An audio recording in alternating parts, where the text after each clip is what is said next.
Hey guys, tonight we wander the smoldering heart of a forgotten empire where darkness wasn't empty space, but a puzzle to solve.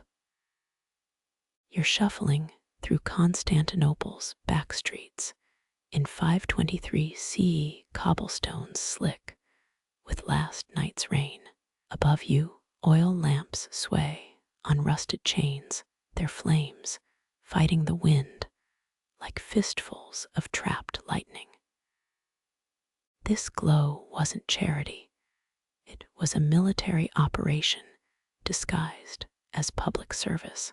And if you think navigating these alleys is tricky now, just wait until the lamps go out. You probably wouldn't survive the stampede. So, before you get comfortable, take a moment to like the video and subscribe. But only if you genuinely enjoy what I do here. Drop a comment with your city and current time. Let's map where night falls, hitting hardest. Now dim the lights, maybe turn on a fan for that soft background hum.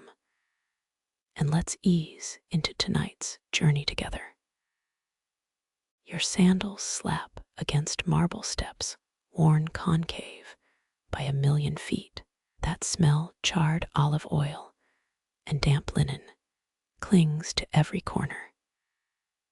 Mainstream history lectures love the Hagia Sophia's dome, but the real marvels under your soles. Those grooves in the stone, carved by Lamplighters, hobnailed boots, daily treads precise as sundials. They poured oil into crescent-shaped reservoirs, exact same design Rome used centuries prior. Efficiencies, a slow dripping habit. A gust snuffs the lamp ahead, plunging you into a blackness that breathes. Your fingers graze a wall's pockmarked surface, each chip a ledger of desperation. Here's a quirky tidbit they don't teach in schools. Some lamps burned garlic-infused oil during plagues.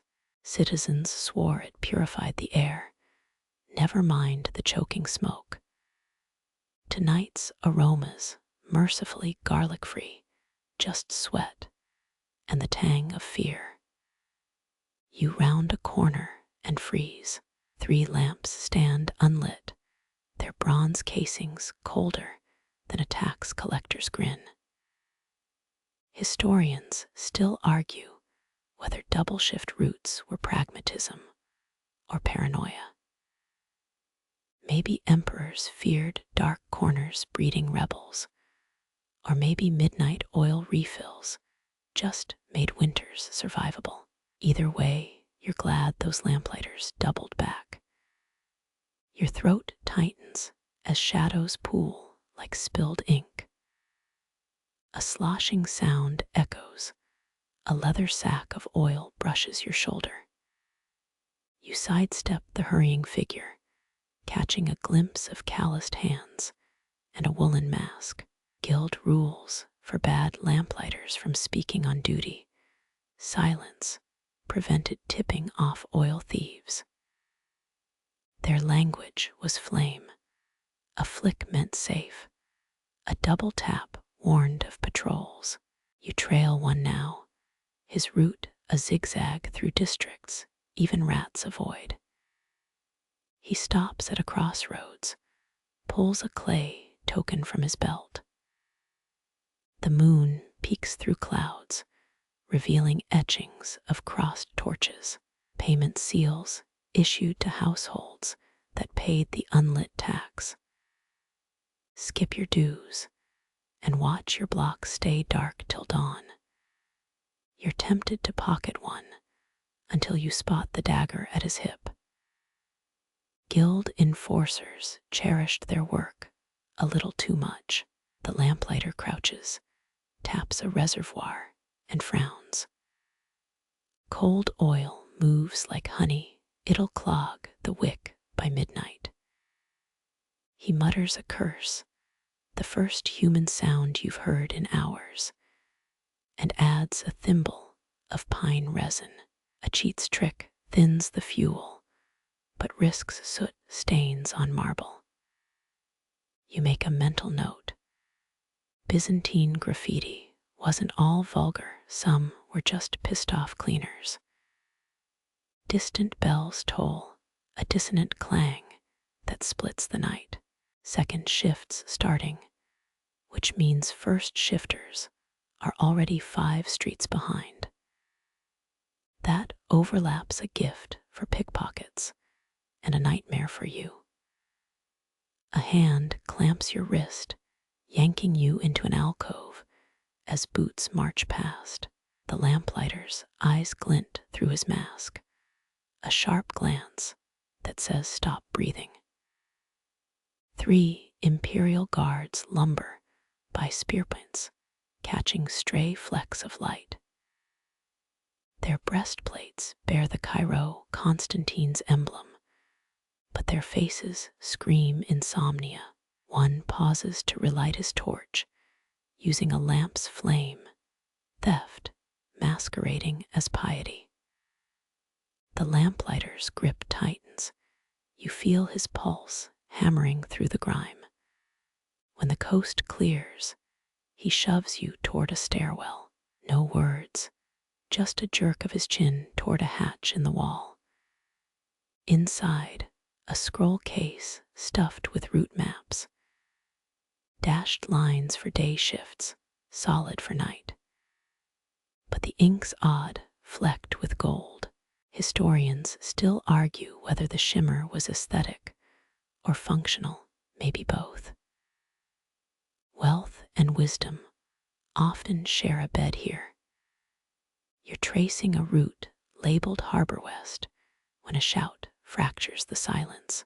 The lamplighter slams the hatch, plunging you into a blackness so thick it hums. Somewhere above glass shatters. A Persian lens cap. Maybe those innovations widened light spread, but drew complaints. Makes us look like targets, grumbled one council transcript. Trade-offs, eternal as the night. Your guide's gone, vanished into the maze. Left alone with a choice. Follow the map's gold-dusted lines or gamble on dawn. You pocket the scroll because, let's face it, curiosity's your fatal flaw. The nearest lamp flickers, its reservoir nearly dry. 17 steps to the next light. You count them like prayers. 16, 15. A child's laugh ripples through the dark, high and sweet as a flute. Impossible, curfew started at dusk. Yet there she is, a girl, no older than 8, dipping a reed into an oil pot. Her hands move with muscle memory, topping up lamps, while humming a tune about St. Elgin's burnt fingers. Child lamplighters, the empire's worst-kept secret. They squeezed into vents adults couldn't, fixing wicks from the inside out. Most quit by 12, lungs scarred by smoke. She spots you, freezes, then darts down an alley. You give chase, because apparently tonight's theme is poor decisions. The air thickens, smells shifting to brine and rotting fish. Harbor district. Waves slap against wooden pylons somewhere to your left. That unlit tax must hit hard here. Every third lamp's dark. A mosaic glints underfoot, a 2-headed eagle clutching a torch. Official guild markings or a gang's tag. No time to decide. Boots echo behind you, heavier than city guards, mercenaries, tax collectors. Either way, you're sprinting now. The map crinkles in your fist, its gold ink glowing faintly. Magic or trickery? Both. Byzantine science loved its blurred lines. The girl's laughter loops ahead, a breadcrumb trail of sound. You vault a fallen column, land in a square where lamps burn violet. Wait, violet. A Persian filter, or your eyes failing. The air reeks of crushed violets and iron. That's not oil in the reservoirs, it's wine. Drunk on duty, sacrificial offering. Your brain scrambles for logic, but the girl's gone. A hand seizes your collar, yanking you back as a wagon thunders past. Hay bales barely hide the cargo, amphory stamped with double eagles, oil shipments diverted from public lamps to some politician's stash. The driver whips his horses, fleeing toward the palace district. Same greed, different millennium. Dawn pinks the horizon, you're drenched in sweat and failure. The map's useless now, daylight erasing its golden trails. Somewhere, a guild bell clangs, calling Lamplighters home. You lean against a wall, fingering the scroll case. Maybe tomorrow night, if you survive the daylight hours, you'll walk these routes again. Until then, the lamps gutter out one by one, leaving only secrets smoldering in their smoke. You trudge past merchants, shuttering stalls, their daytime cries replaced by iron hinges groaning. Night in Byzantium wasn't empty, just swapped one crowd for another. Think of it as the world's first graveyard, shift minus the coffee breaks. Blacksmiths hammer sunsets, last nails, their apprentices yawn into the din. Farriers slip into taverns, leather aprons still smelling of hot horseshoes. But the real action, those shadowed figures hoisting oil casks, Lamplighters threading the city's veins. Constantinople's night economy ran on olive oil common knowledge, sure. But here's the kicker. They mapped routes tighter than Roman military roads. Each lamp post became a checkpoint, refill schedules timed to the drip of water clocks. Miss a refill? The penalty wasn't fines, it was flogging. Public flogging, naturally. Nothing says empire like a good all backbone breaker at moonrise. Ever wonder why double shifts? Blame human biology or human greed. Lamplighters worked dusk and dawn patrols, catching wicks before they choked on their own smoke. But let's be real, it's also about who controlled the shadows. Dark streets bred thieves, but also poets, lovers, heretics. Can't tax what you can't see. Those military-grade routes, stolen straight from siege tactics. Imagine Hannibal's supply lines, but for fire instead of elephants. Clever, right? Guild masters even used coded whistles. 3 short trills meant bandits ahead. 5 meant bribe the guards. Historians still argue whether the double patrols prevented chaos or just gave emperors better surveillance. Here's a nugget you won't find in textbooks. Lamplighters ranked their routes by stink. Refilling lamps near fish markets. Bottom tier. The Hippodrome circuit. Premium gig. You'd bribe a bishop for that. Worst assignment. The sewer adjacents. Flames sputtered from methane. And let's just say the air had texture. You pause by a crossroads. 2 Lamplighters nod as they pass. Their synchronized steps echo something ancient, foot soldiers marching in phalanx formation. One adjusts his wick-trimmer, a blade so sharp it could split a hair. The other mutters about donkey carts clogging his alley. Some things never change. Even the Byzantine DMV had traffic complaints. Wind snatches the scent of burning time, oil purification, not dinner.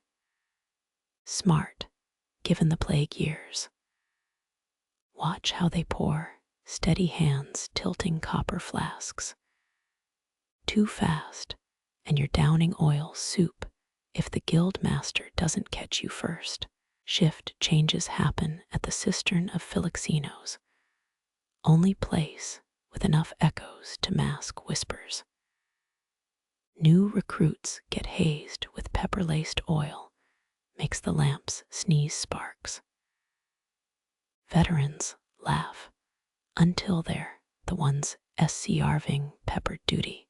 Footsteps crunch gravel behind you, you step aside as a patrol jogs past. Their torches bob like fireflies on amphetamines. Double shifts meant double the blisters. But hey, at least they got first dibs on night market kebabs. The last lamp flares its keeper, salutes the constellations. Dawn's still hours off, but the rhythm never stops. You rub your eyes, realizing this empire didn't sleep, it just blinked. You kneel by a scorched scroll fragment, its edges blackened by a fire that spared its secrets. The ink's still legible, 93 intersections, marked for double patrols. Blame the street layout, or maybe what hid in those alley nooks. Flip it over, water damage blurs a scribble. Fifth Hill refuses the flame. Ever hear of the Notitia Urbis Constantinopolitani? It listed Constantinople's 14 districts, mainstream stuff, but guild copies added oil quotas and danger zones. This scraps a bootleg version. The real treasures in the margins, tiny flame glyphs where watchtowers couldn't see. Historians still argue whether those marks flagged rebel dens or just taverns that overcharged Lamplighters. Here's the kicker. They wrote these maps with ink mixed with charred olive pits. Smell it centuries later, you still catch that ashy tang. Started as thriftiness, became tradition. Some claim it warded off bad spirits. They were wrong. Obviously, ask the guy who inked, but where sulfur stink, near the Lycus River sewers. Wind gusts, you grab the scroll before it flees like its creators. Notice the symbols at crossroads. A circled torch means refill both lamps. A crossed shovel. Avoid collapsed tunnels. Simple, until you spot doodles of cats guarding urns. Took scholars decades to realize feral cats clustered near hidden oil stockpiles.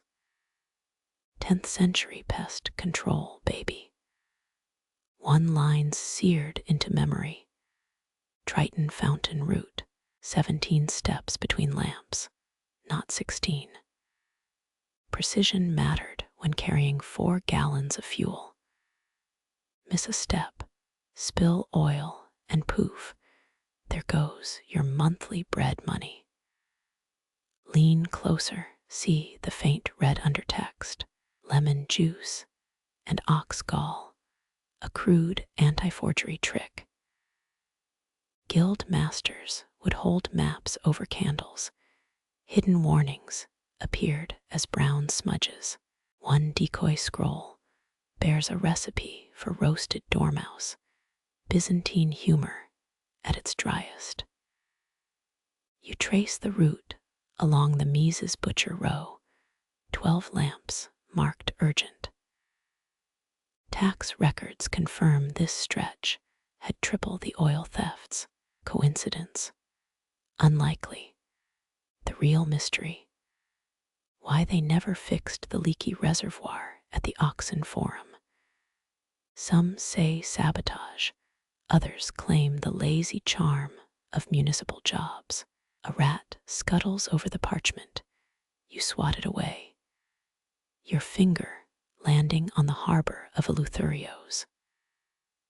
3 lamp icons cluster here, more than city plans required. Divers found rusted chains in the silt there, maybe anchoring smuggling barges.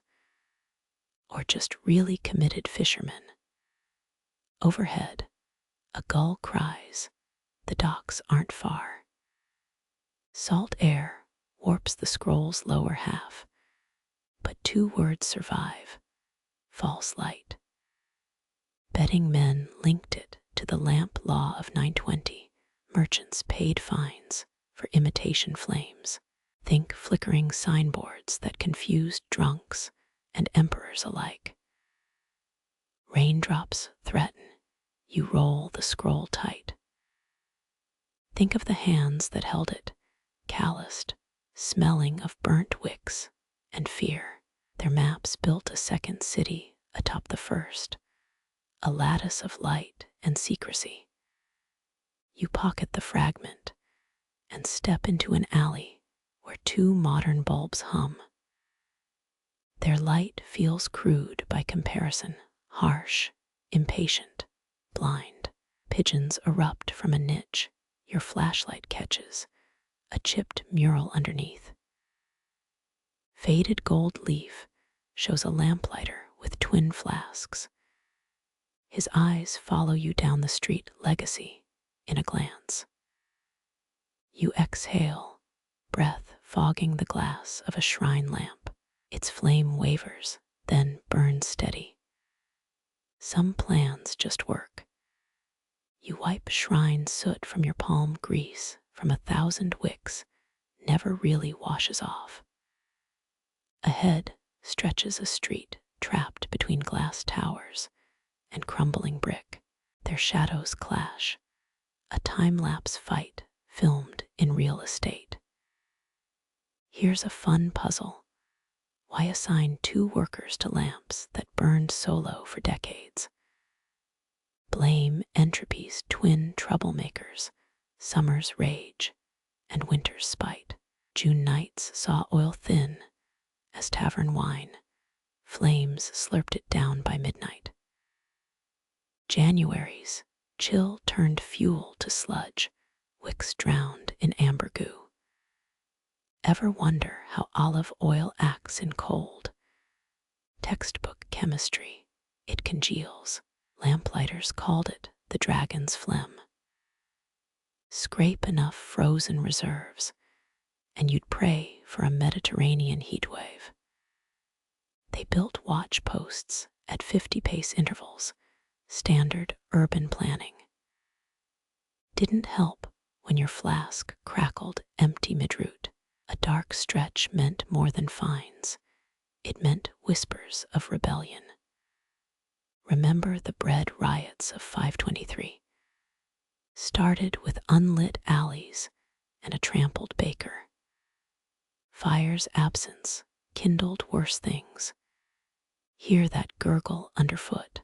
Byzantine sewers doubled as oil pipelines, sort of. Workers poured reserves into clay ducts at dusk. Smart, until winter frosts cracked the pipes. Spring thaw exposed rainbows in the gutters, slick evidence of imperial waste. Let's ruin your dinner. Plague years added garlic paste to the oil. Smelled like a tavern trash fire. But hey, maybe it scared off germs. Records show districts using it saw fewer deaths. Historians still argue whether this was science or desperate crowds avoiding lamp smoke. Each lamplighter memorized 2 routes: day kid, and night ghost. Summer shifts meant sprinting with half-weight flasks, fragrant sweat soaking linen tunics. Winter brought cloaks lined with stolen cat fur, because frostbite really cramps productivity. Check this out: payroll logs from Hagia Sophia's cellar. Moonlit entries list double wages for January through March. Guess which months had the most axe murders in the dark? One guild scroll cracks a joke, sort of. Why did the lamplighter divorce his wife? She kept blowing out his savings. Har har. Bet that killed at symposiums. Rain starts, you duck under a vinyl awning. It sags like a dejected parachute. Above, neon signs buzz the Pax Electronica. No wicks to trim, no empires to prop up. Your phone buzzes, a ghost from the past. Someone's tweeting about Byzantine infrastructure. You reply, they had gig workers first. Fight me. A shop window displays replica lamps, chrome bodies, LED flames. The clerk eyes you, probably sick of history nerds. You point to the ugliest one. Did they have purple tint in the 6th century? She shrugs. Honey, they had plague. Priorities. Dusk bleeds across rooftops. Streetlights wake with a sterile hum. You miss the flicker dance of oil on brick, the way shadows negotiated with light. Modern bulbs dictate. Byzantine flames conspired. Pigeons flock to a soda can, their court jingles with synthetic sugar. 2 blocks south, archaeologists found a lamplighter's stash under a car park. Rusty flasks, bone dice, a love note to someone named Philomela. 9th century crane operators had game. Your thumb traces a wall's pockmarks, vestiges of lamp brackets. The stones warm where sun hit, it cold where shadows linger. Geography isn't just maps, it's ancient thermodynamics. A bus roars past, brakes screeching Byzantine curses. You pocket a chipped tile, its edge glazed blue. Maybe part of a reservoir, or a brooch shard. History's leftovers refuse to explain themselves. You cross a bridge, where the Lycus River's buried under concrete. 10th century engineers would weep. Their beloved sewer now channels Wi-Fi cables. Update complete. 3 teens skateboard over mosaics nobody's dug up yet. Their wheels click like abacus beads, reckoning unseen debts. One leaps for a second. He's silhouetted like a lamplighter on a ladder. Then gravity barges in. Night wins. You board a train lit by LEDs impersonating candlelight. The agenda's unchanged. Keep the dark at bay. Charge extra for ambience. As doors hiss shut, your phone lights up. Another tweet. Byzantine double shifts were union scams. Change my mind. You type delete, type sigh. The city folds itself away, one glowing origami creature. Somewhere below, in flooded tunnels, oil still seeps from cracked jars. It dreams of flame of hands that tended it of winters that lost. You press your forehead to the cool glass. Conquest's end. Light adapts. You lick grease from your thumb. The ghost of Byzantine lamp oil never truly fades. Outside the train window, neon districts blur into one seething organism. Every flicker on the glass hints at a truth they buried with horsehair brushes and tax ledgers. Olive oil fueled their world, lubricated prayers, wars, and the black market for scented lamp wicks. Summer's heat turned it thin and reckless. Flames guzzled reserves like thirsty sailors. But winter thickened it into grudging sludge. Picture trying to pour cold honey through a reed now, at a time-sensitive empire watching. Ever-priced premium olive oil today, 18 solidus coins per amphora back then, nearly a month's wages. Workers joked that lamps drank better than they did. Guild logs mention a guy fired for substituting walnut oil. Turns out it's slightly more flammable. His defense: darkness hates variety. Here's the kicker: they measured waste by the fingerprint. Inspectors ran linen rags over reservoirs. Any sheen meant a fine. Too many fines, and you'd find yourself husking oysters on the docks. Historians still argue whether oil shortages sparked riots or riots were just handy excuses for bad bookkeeping. The train lurches, your reflection warps in the window.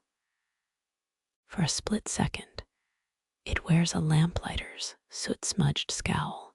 Those guys did math we'd need apps for calculating frost patterns on flasks. Moonlight's spare lumens, the exact tilt to pour without spilling. Get it wrong, and your district drowned in shadows or bankruptcy. Check this out: some reservoirs had hour markers etched inside. Oil should hit line A by dusk, line B by midnight.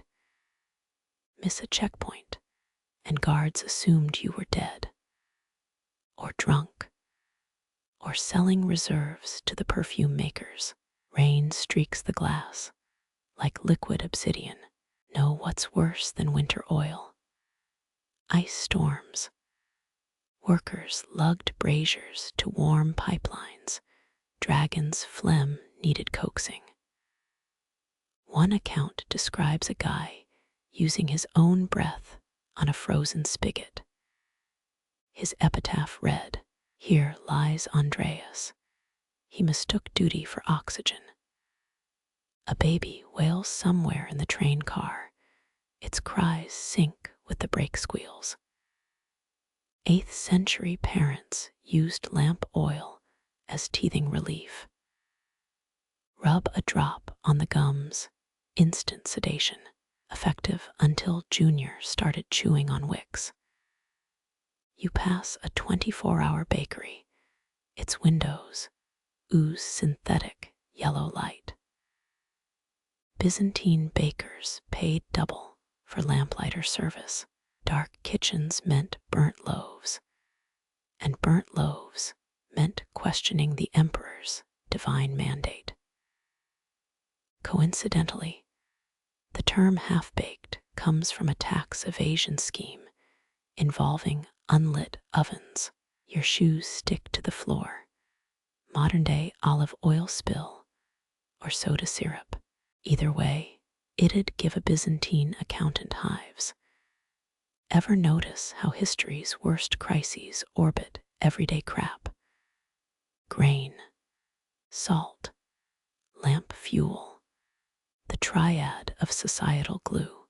That flicker ahead isn't a dying bulb, it's a bike's lead wheel spinning. For heartbeat, the pattern mimics a lamplighter's route map. 2 clockwise loops, 1 diagonal slash. Secret symbols hidden in plain sight. Dig this: workers below your feet are laying fiber optic cables through an old sewage tunnel. Same path where they once ran clay oil pipes. Somewhere down there, resin still clings to bricks waiting for a spark that'll never come. Your phone dies.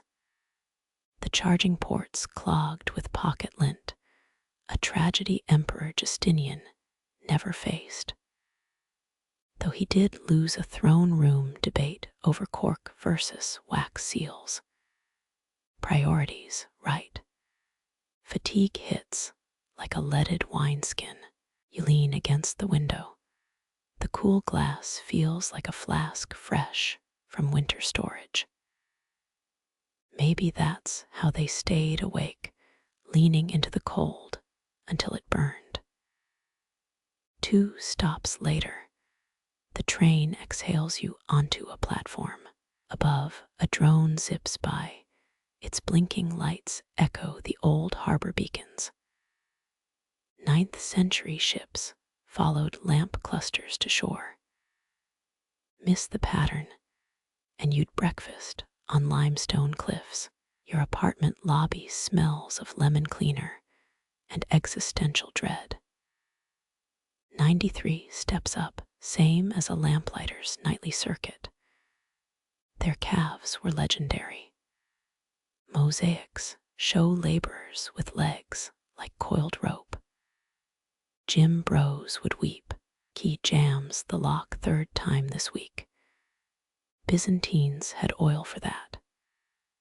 A dab on stubborn mechanisms, plus prayers to Saint Theodora of hinges. Patron saint of just turn it left while jiggling. Inside, you microwave forgotten coffee. It's 4th reheat. 3 a.m. Sludge, meet 6th century sludge. The microwave's hum mirrors a guild chant recovered from a cistern wall. Rough translation. Keep the flame, shame the rain, ignore the pain. As the liquid spins, you imagine a lamplighter's final shift, frostbite gnawing his fingers, flask long empty. Did he laugh at the absurdity, curse the stars, or simply sit in the dark waiting for dawn's mercy? You sip the coffee. It tastes like charred hope. Outside, a siren wails, the modern double shift anthem. Byzantium's gone, but the calculus remains. Measure the cost, outwit the cold, and pray the light lasts till morning. Your coffee's steam curls like shadow gray ink, dissolving into the dim kitchen light. Outside, a street lamp flickers, its glow battling a sycamore's thrashing branches. Byzantium's Lamplighters knew this dance, when to kindle flames without wasting precious oil. Too soon, and reservoirs drained before dawn. Too late, and the dark birthed thieves, or worse. They called it scatodynamy, shadow strength. Masters could gauge dusk's arrival by how marble columns swallowed sunlight. No sundials, those were rich men's toys. Instead, they watched the way twilight pooled in gutters, a amber slick turning to pitch. One manual warned, when your thumbnail blends with the cobbles, strike steel. Ever tried timing something without checking your phone? Imagine judging nightfall by how many crows fit on a rooftop. Workers memorized 15 gradations of gray, each tied to a prayer or curse. Historians found graffiti near the hippodrome. If the 3rd gray's streaked with pigeon shit run. Here's the twist, apprentices trained with tinted glass. Smoky lenses simulated storms, fog, lunar glare, fail a test, and you spent a week trimming wicks in the noonday sun. Your eyes watered, but you learned. That faint hum from the fridge. 5th century equivalents were cats. Guilds kept them to track vermin gnawing oil-soaked rags. A lopsided purr meant a rat colony nearby. Bonus, kittens doubled as emergency hand warmers during winter shifts. Modern studies show it takes 10 minutes for human eyes to fully adapt to darkness. Byzantines nailed it through brutal repetition. Veterans could spot a single unlit lamp from 80 paces, equivalent to discerning a missed pixel on your cracked phone screen. Your ceiling light buzzes, its fluorescence too harsh. Lamplighters avoided bright flames, attracted moths, which attracted bats, which startled horses. Solution: wick-trimmers shaped like crane beaks. Also handy for scraping bat guano off helmets. Check this, some routes required echo checks. You'd clap once at a crossroads. If the rebound took 3 heartbeats, shadows were deepening faster than expected. Time to sprint still beats GPS's recalculating purgatory. Rain taps the fire escape, a staccato rhythm old as aqueducts. Workers hated drizzle most. It blurred the shadow's edges. One logbook entry whines, "If the gods wanted us blind, why invent olive trees?" The radiator gurgles its heat uneven. Back then, body temp mattered. Hold a flask to your chest to keep oil fluid. Lose feeling in your fingers. Bad sign. Guild medics treated frostbite with oil and honey poultices and a stiff shot of fermented grape mash. You swipe a crumb off the counter. It arcs into the sink. Lamplighters carried seed bags to mark cleared intersections. Toss a sesame on the cobbles. If you saw it at dawn, you'd skipped a lamp. Supervisors checked, fail thrice, and you'd be planting barley on some God's forsaken farm. Moonlight slices through half-closed blinds. Full moons were chaos. Natural light messed with the shadow calculus. Veterans worked white shifts, double pay for navigating the glow that wasn't theirs. Younger guys got stuck with them, and the nickname ghost herders. Ever notice how night transforms familiar spaces? That shadow near your shoes could be a bag or a lurking something. Lamplighters faced real monsters, bandits, yes, but also feral Greek fire packs. Stray embers bred glowing strays that chewed through ropes and toes. Your phone lights up, a notification about tomorrow's rain. Workers tracked whether via seabird entrails. Spot a gull with a half-digested mackerel. Storm brewing. Find one nibbling wheat. Clear skies. Mostly, they just winged it. Scholars found a gradation poem scratched on a tavern wall. Roughly, first shadow lizard sigh. Second, widow's shawl. Third, charcoal's bride. The rest is beer stains. Experts think it's a training mnemonic. Cynics say some drunk just missed his cat. You yawn, your breath fogs the window.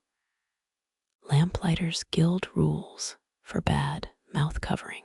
Frosted breath obscured shadow readings. Scarves got you fined unless you bribed the inspector with spiced wine. Some things never change. The AC kicks on its breeze, ruffles a grocery list.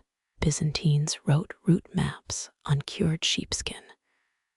Foldable, durable, and snackable in dire hunger.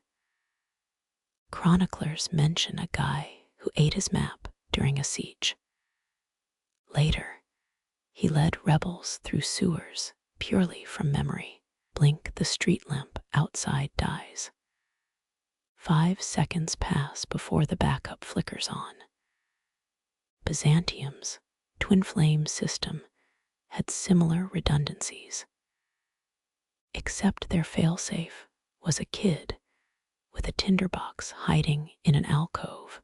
Worst job ever until the tinderbox era ended. Your fridge lights burned out. Milk carton looms like a spectral fortress. Back then, darkness wasn't empty. It buzzed beetles in walls, distant chants, the creak of oil carts. Silence meant something was wrong. Too quiet. Check your pulse, then your flask. That faint siren outside mirrors the wolf horn watchman blew if lamps failed. 3 short blasts meant rally to the forums. 2 long ones signaled pour everything and pray. You trip over a shoe, classic midnight move. Lamplighters hobbled by hangnails or blisters faced demotion. The remedy: soak feet in vinegar while reciting odes to Hephaestus. If the sting made you weep, good. Tears extinguish recklessness, guild mothers warned. Dawn's first bruise-colored light seeps through the window. 3rd century workers greeted it with relief and dread. Surviving the night meant another shift of squinting at shadows. You flick off the kitchen light, the room dissolves into shapes. For a heartbeat, you channel old masters, gauging the gloom's weight, its texture, its hunger. Too early for bed, too late for second guessing. The debate lingers like lamp smoke. Historians still argue whether scotadynamy was true science or hustler's luck. Maybe both. Every craft has its shortcuts and its secrets. You shuffle toward bed, shins grazing furniture edges. Byzantines would have mapped this room in 3 heartbeats. Left at the wobbledy stool, avoid the creaky board, pivot at the ripped carpet. As you crash onto the mattress, a joke surfaces. How many lamplighters does it take to kindle a heresy? Answer: just 1. But he'll need 13 shadows as witnesses. Sleep comes uneven and grudging. Somewhere beyond your rattling vent, ancient shadows still pace their routes, waiting for someone to measure their worth. You navigate a maze of alleys, cobblestones slick with donkey grease and old secrets. Each turn feels familiar until it doesn't. Byzantium's lamplighter routes twisted to outsmart both darkness and thieves, like a city-sized escape room with stakes higher than your Wi-Fi bill. Imagine Google Maps screaming abandon, all hope, every wrong turn. Streets kinked at odd angles, some barely wider than your shoulders. Guild manuals warned: if a rat faces you head-on, retreat. Dead ends smell like wet fur. Here's the mainstream fact: they stole tricks from Rome's sewers. Cloaca maximas, curved tunnels, inspired zigzag alleys that broke wind gusts. Smart unless you're dodging lamp-extinguishing drafts and suspiciously fresh street apples. Triangles of light mark patrol intersections, your cue to check the oil flask. Anti-theft grooves line its neck, a design borrowed from perfume bottles. Spill a drop, and the scent clings like a nosy neighbor. Historians found flasks scented with jasmine, or was that just wishful thinking. Your boot dislodges a loose stone. It clatters down a hidden stairwell. Shortcuts lurked underfoot, cellar hatches, rooftops linked by rotting planks. One route through a baker's oven unlit, obviously saved 17 minutes. Bread prices doubled once he figured it out. Quirky tidbit incoming. Cobblestones bore chalk marks only visible when wet. A circle meant safe passage. A squiggle, mule on rampage, 300 paces ahead. Early civic design at its finest. Guards march past, their spears scrape low-hanging signs. Patrols timed to lamp checks, catch a thief or catch a nap. Rookies napped. Veterans pocketed stray olives from market stalls. You pass a shrine to Hermes. Candle wax drips over faded mosaics. Lamplighters left tiny oil vials here, a prayer for fast legs. Theft was sacrilege unless you really needed that speed boost. Moonlight warps shadows into gauzy curtains. That flicker ahead could be a lamp or a thief's decoy candle. Double shift veterans carried dummy flasks of tinted water, throw it, and sprint. A cat yowls, fur bristling at something unseen. Guilds employed felines as living alarms. Black cats got extra fish, better camouflage for stakeouts. Your path divides, left slopes downward, right climbs past a butcher's dripping awning. The correct choice, straight ahead through a crumbling wall's gap. Maps called it the widow's sigh. Local kids dared each other to lick its moss. Historians still argue whether the labyrinthine layout was defense or mad urban planning. Ever seen a city council meeting? Some debates span millennia. You sidestep a murky puddle, its surface ripples with oil rainbows.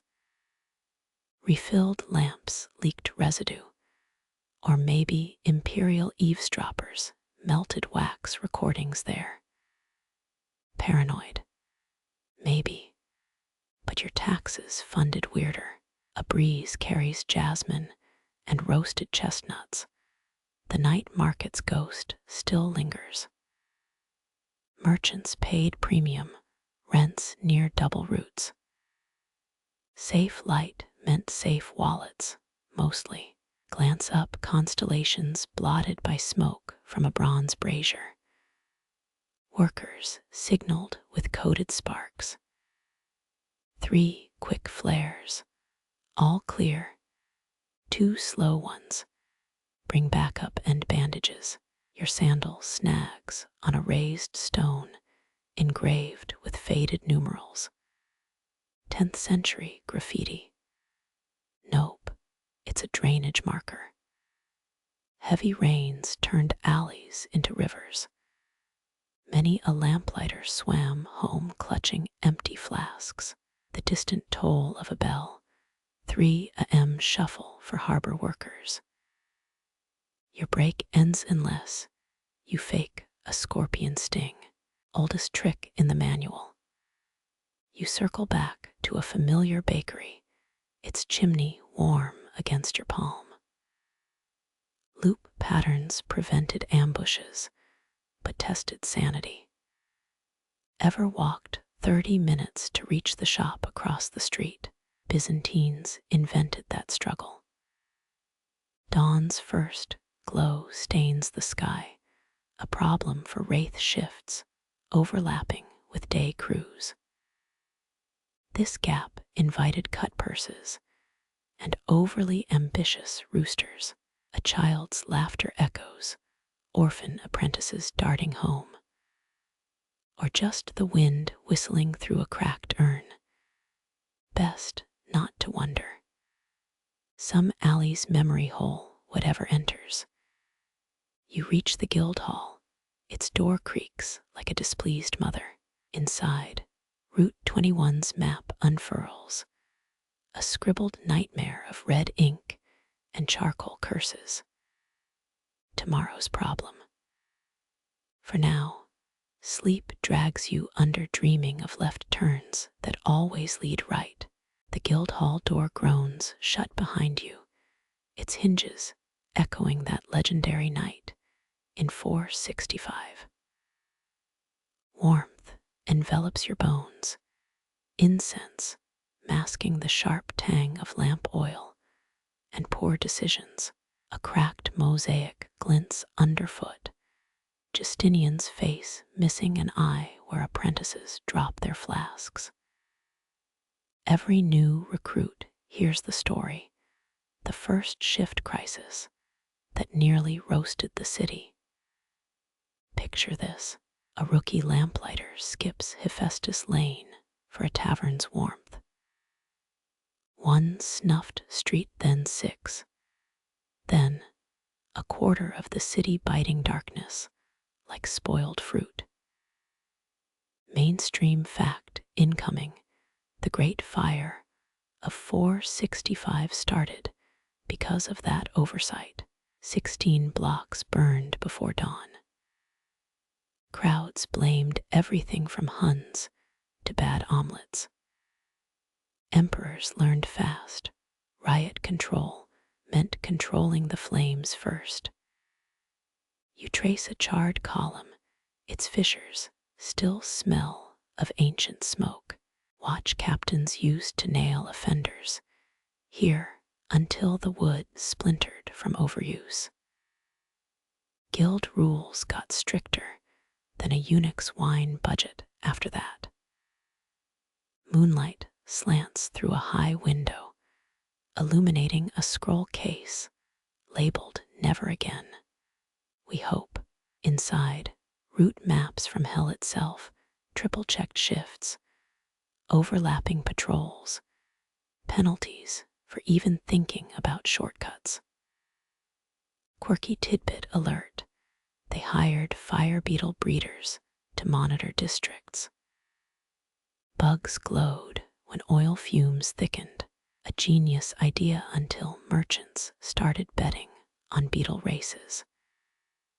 Your calloused thumb brushes a ledger entry: compulsory squirrel ownership for all Lamplighters. Urban legend says rodents chewed through sabotage ropes. Reality: the treasurer's nephew sold rodents at a markup. A draft stirs ash in the hearth. You glimpse faded graffiti. Nikephoros sucks eggs. 6th century Union drama. They eventually hanged Nikephoros for selling dud oil ore. Was it the egg thing? Historians still argue whether the riots were truly about light or just tax rage in a flammable costume. Ever seen a mob shout about olive oil quotas? Turns out they're viciously poetic. You settle on a bench worn smooth by generations of anxious buttocks. The night of black wings wasn't just fires. The real horror came after. Looters dressed as Lamplighters, bakers, hoarding oil as currency, a senator's wife auctioning her hair for a candle. Cracked hourglasses line a shelf, each labeled with a disaster. The one tipped: that's Leo the drunkard's shift melted his sandals to the docks. Rumor says the ghost of that rookie lamplighter haunts the cisterns. Workers swear they hear him muttering, "Just 5 more minutes." As water drips, dawn seeps through shutters, your eyes drift to a mural of emperors holding lamps. Their golden halos, literally stolen from guild vaults during the crisis. Theology meets petty theft. You yawn, the guildmaster's lectern still bears axe marks from emergency meetings. They redesigned roots tighter than a mummy's bandages post-crisis.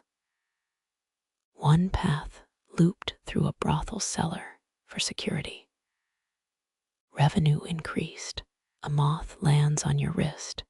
Its wings mimic lamp patterns. Natural selection's joke. Creatures drawn to flames now worship their replacements. Underneath a moth-eaten tapestry, you spot the original punishment wheel. Spin it to see your fate. Pay double rations. Clean the amphora graveyard Mary, Nikephoros' widow. Your boot taps a loose floor tile. It reveals a child's wooden lamp. Apprentices practiced here during lockdowns. Carvings show stick figures fighting a giant squid, because why not? The guild's emergency protocols read like an influencer's crisis PR. Admit nothing, blame Persia. Offer free oil to anyone with blue check marks. Candle wax pools around your feet. You notice tiny footprints fossilized in it. Stray cats learned to stamp out sparks for extra fish. Clever girls. A broken chain dangles above, once held the eternal flame relit every new year. They stopped after an incident involving schnapps and a dare. You trace the route map's crimson lines, blood ink, supposedly. Just beet juice, but tourists eat that up. Literally, one tried spreading it on bread. Wind whistles through a crack in the wall, the same pitch as Empress Theodora's alleged scream when her wig caught fire. Coincidence? The guild says yes nervously. Your stomach growls, a universal signal to abandon history and seek figs. But first, memorize the new routes. One wrong turn could spark another crisis or worse, a paperwork avalanche. Shadows stretch like yawns across the floor. Some say the first shift never ended, that we're still racing against that rookie's mistake. Light your lamp, walk the loop, and pretend you're not part of the sequel. You enter the Lamplighters' training yard, dusty underfoot and smelling of burnt rosemary. Apprentices huddle in pairs, palms flickering through gestures older than the aqueducts. A master slaps a boy's wrist, his oil theft sign too flamboyant. Subtlety survives. The man growls, citing the edict of 529. Mainstream fact time. These signs predate Justinian's legal reforms. Monks used similar codes to bypass speaking bans. Why reinvent the wheel? Stealing from clerics was cheaper than developing new hand-waving. Your fingers trace the chalked symbols on a sun-bleached scroll, lamp-black ink detailing moves like lantern low and wick thief approaching. Miss a signal, and you're not just fired, you're chained to the grain docks as human bait for seagulls. The goose alert sign still baffles scholars, thumb hooked under the nose, eyebrows furrowed. Quirky truth.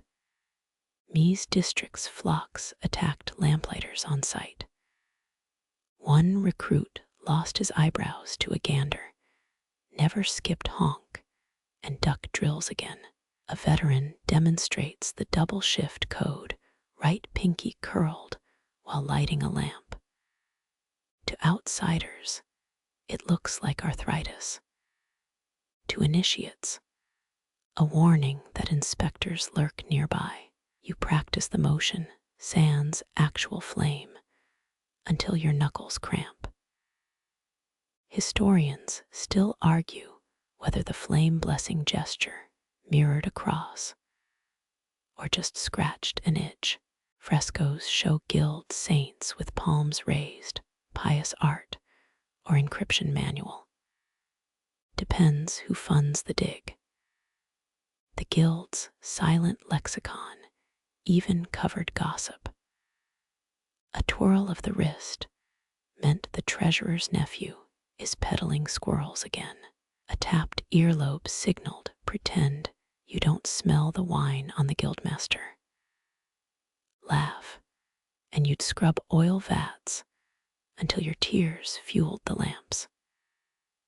Dusk falls, the yard empties, except for the scrape of brooms. You linger near the well, mimicking the emergency extinguish swoop. Master it, and you'll earn your first tin snuffer. Fail, and Nycphoros' widow might finally get that third husband she keeps signaling about. Moths flutter around your head, their paths unintentionally tracing the all-clear spiral. Nature's cruel joke. Creatures meant for flames now follow scripts written in light. You pocket the chalked scroll, its symbols echoing in your fingertips. Tonight's route awaits, a dance where every gesture could mean oil or oblivion. You crouch behind a half-empty oil barrel, acrid smoke stinging your nostrils as 3 lamps gutter out. Across the street, a silk merchant's guards curse, fumbling with flint. Coincidence, your training master would sneer, but carry 27 extra drachma in your boot just in case. The guild called it shadow diplomacy. A snuffed wick here, a delayed refill there. Whole neighborhoods fell into disfavor when Lamplighters' routes coincidentally skipped certain alleys. Historians found tax records proving senators paid triple rates for guaranteed lighting. Yet, the best bribes weren't gold, they were favors. Exile a troublesome poet. Your street stays lit. Oppose the corn subsidy. Enjoy navigating home by starlight. Tonight's darkness smells of saffron and panic. You recognize the pattern, 3 lamps out, 2 relit with inferior oil. Someone's bankrupting Euphemios, the spice trader. His stalls sold cinnamon to both church and brothel, a fatal neutrality. The guildmaster's voice whispers through memory. Flame reveals alliances. Shadows reveal enemies. A patrol clatters past, their torches deliberately held low. No need to ask who funded their armor. You press against cold stone, counting heartbeats until they turn the corner. 23, 24, 25. The guild taught you emperors rarely ordered these acts. Middlemen thrived in the ambiguity, prefects, eunuchs, even rival Lamplighters. Quirky truth. Some oil barrels contained trace animal fats, burned poorly, but left residue identifying which storage house leaked secrets. Half the Senate's stairways plunged into darkness during the Nika riots. Coincidence, or a lamplighter's revenge against the magistrate who banned his sister from the guild? You'll never know. What survives is a scorch mark on the Milton milestone, still called the extinguisher's autograph. A child's wail slices the gloom, Euphemios' daughter clutching a broken lamp. You freeze. Helping her relight it breaks protocol. Walking away stains your snuffer. The guild made martyrs of soft hearts stories, whispered during oath ceremonies to weed out the flammable. Your fingers brush the tinderbox, copper worn smooth by generations of ethical crises. Then a cough. 2 rooftops over a figure in mottled gray spins an unlit torch. Guild code. Stand down, operative at work. You retreat, leaving the girl to mourn her cinnamon-scented shadows. Morning brings a new edict nailed to the Lamplighters gate. 15 lines praising the vigilance of the night watch. Buried in line 7. Euphemios's shipping licenses revoked. Historians still argue whether the guild blackmailed officials or magistrates simply hated his cardamom prices. You kick a pebble into the dawnlit harbor. Its ripples mimic the all-clear signal, 2 concentric circles. A passing fisherman repeats the gesture, his calloused hands quicker than yours.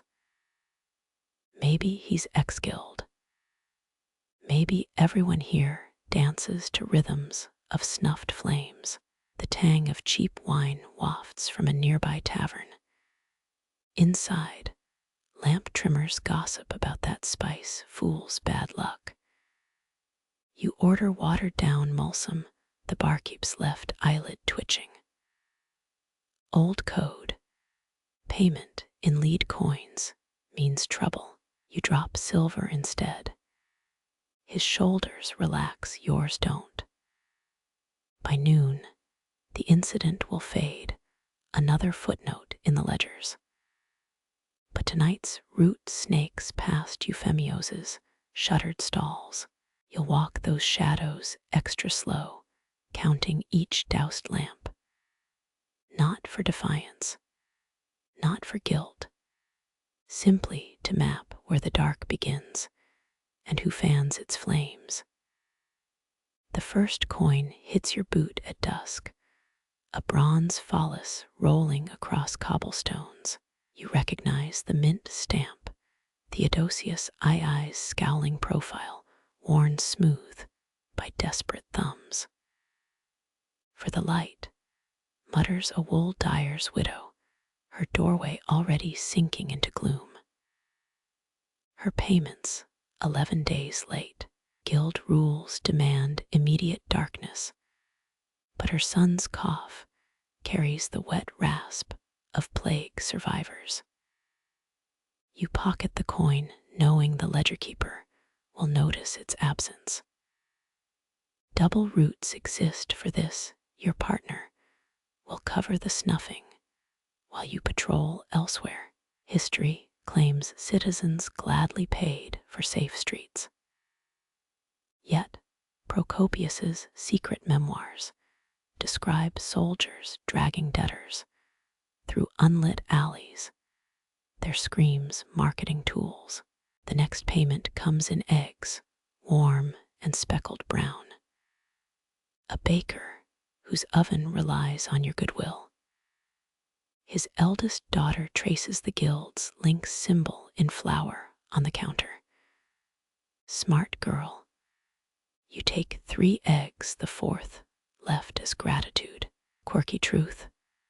Some accounts list poultry as legal tender in the 7th precinct. A hen equaled 1 week's lamp tax, assuming it didn't squawk during inspections. Dread pools where the silk merchant's lane meets the tenements. Here, the unlit tax isn't coins or eggs, it's silence. 6 doors bear charcoal circles, their occupants vanished after complaining to the prefect. You quicken your pace. The guild pendant feels heavy as a millstone. A potter's wheel spins in a basement. Its hum syncs with your heartbeat. The craftsman paints leopards on amphory by lamplight. Your shadow crosses his work. He doesn't look up, I paid, he growls. In lead, the admission freezes your hand. Leads forbidden, reserved for traders, marking houses for raiding. But his oil reservoirs full, the wick-trimmed imperial short. Someone's selling counterfeit receipts. The guildmaster's warning echoes. Every uncollected drachma dims our power. You snuff the lamp anyway. Protocol overrides mercy. His pot shatters against the doorframe as you retreat. Historians still argue whether tax evasion sparked the Nika riots, or if Justinian engineered the chaos to justify raising lamp tariffs. Moonlight stretches your shadow into a giant's, a useful illusion. You forget to relight 3 lamps near the bathhouse. Let the prefect's men stumble in the dark for once. The giggles of clandestine bathers follow you, rich matrons soaking past curfew. Their oil payments come wrapped in silk, perfumed with jasmine to mask the bribery. At the grain dole queue, a man presses a clay tablet into your palm. His wife's name, Melissa, scratched beside a crude lamp. You shake your head. Missing payments don't earn mercy marks, but his finger taps the tablet's edge 3 indented circles. A sanitation guild code, plague carrier. The lantern at his tenement stays lit. Dawn finds you at the cistern of Philoxenos, counting coins under a bullseye window. 74 falls short. You drop 11 into the green water, an offering to the eel, who supposedly eats liars. Guild legend claims it choked to death in 502, but the splash still sounds like a judge's gavel. 3 street kids mimic your gait, wooden snuffers clattering at their belts. You toss them a copper each. For the light, they chorus, grins sharper than glass shards. Future enforcers, or future ash, your last stop reeks of rosewater and regret.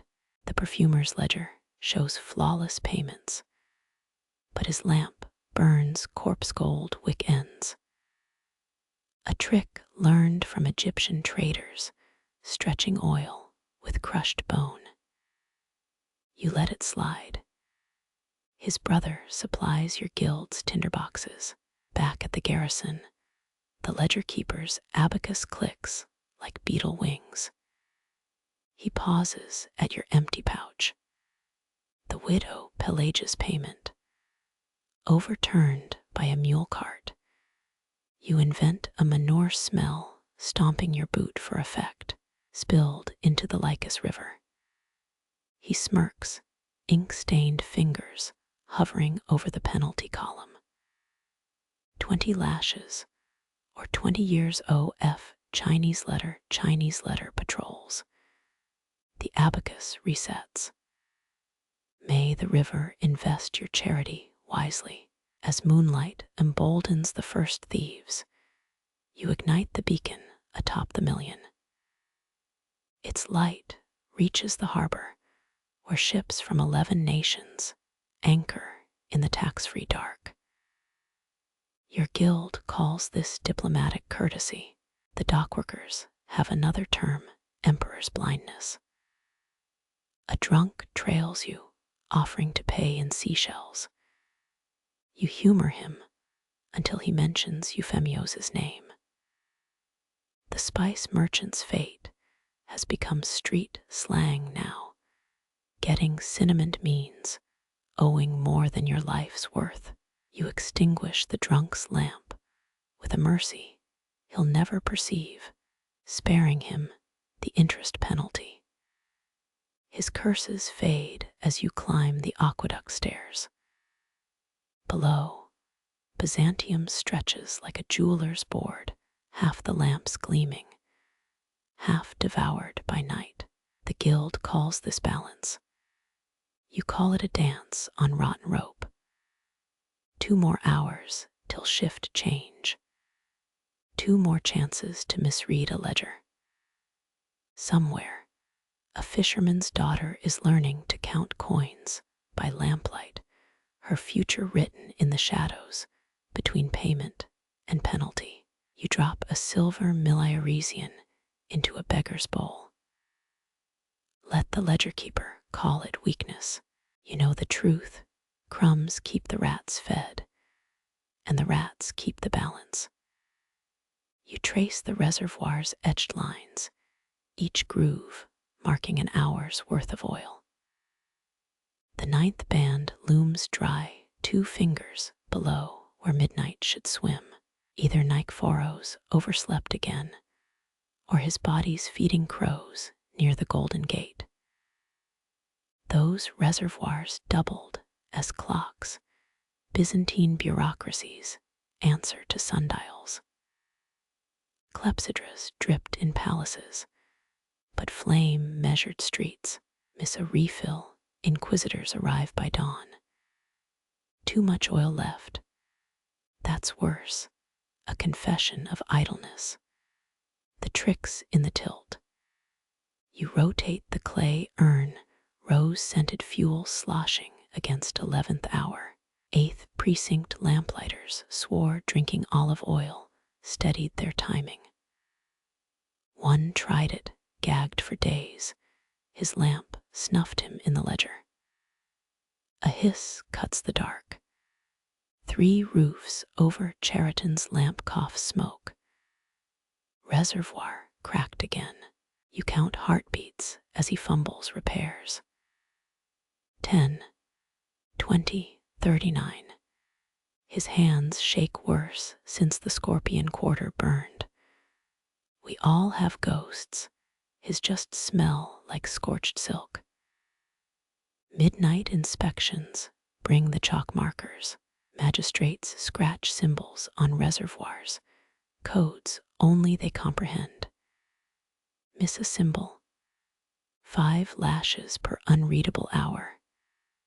Last month, a lamplighter tattooed his chest with the cipher key. They exiled him for arrogance. His skin probably lit some taxman's hearth. You pause at a leaning tenement, its lamp colder than a witch's kiss.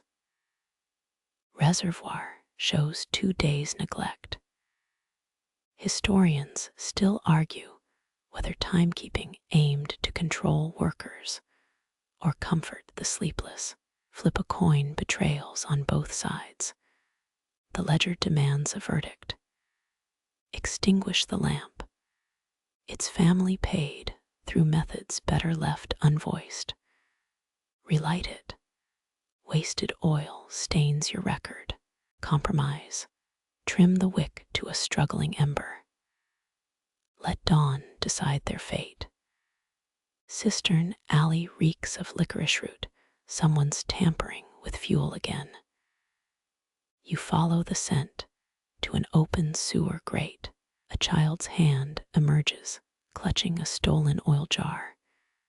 Their face stays shadowed. Guild law says seize the contraband. Street law says walk away. At the tanner's crossroads, a reservoir overflows, its keeper too zealous. You pour the excess into your flask. Whisper a joke to the dark. Generosity's just theft with better timing. The tanner's mastiff growls approval. Dawn's first blush exposes a horror. Thekla's lamp burns blue. She's mixing fish oil again, cheap, smoky. Merciful for households choosing between light and bread. You let it blaze, pretending not to recognize the stench. Her son died in that Venetian raid. The guild can spare 1 lamp. The ledger keeper waits at the hippodrome stairs, abacus beads gleaming like teeth. He inspects your flask. Shift ended at cockcrow. Why the delay? You nod to the eastern sky, still ink-thick. Cock's dead. 8 bad lentils. His laugh costs you 3 extra hours, added to next week's patrols. As you descend into the bathhouse crypt, where lamplighter's sleep between shifts, a mural mocks you. Phosphoros holds a perfect reservoir hour lines, glowing with divine fire. Bullshit. The real saint's down here, scrubbing soot from his fingernails. Someone's added new graffiti. Time is oil. Oil is blood. Cross it out, or let the sentiment spread. You spit on the wall. Let tomorrow's shift decide. Your cot sags with exhaustion, but sleep veers into memory, mother counting hours by her cooking lamp.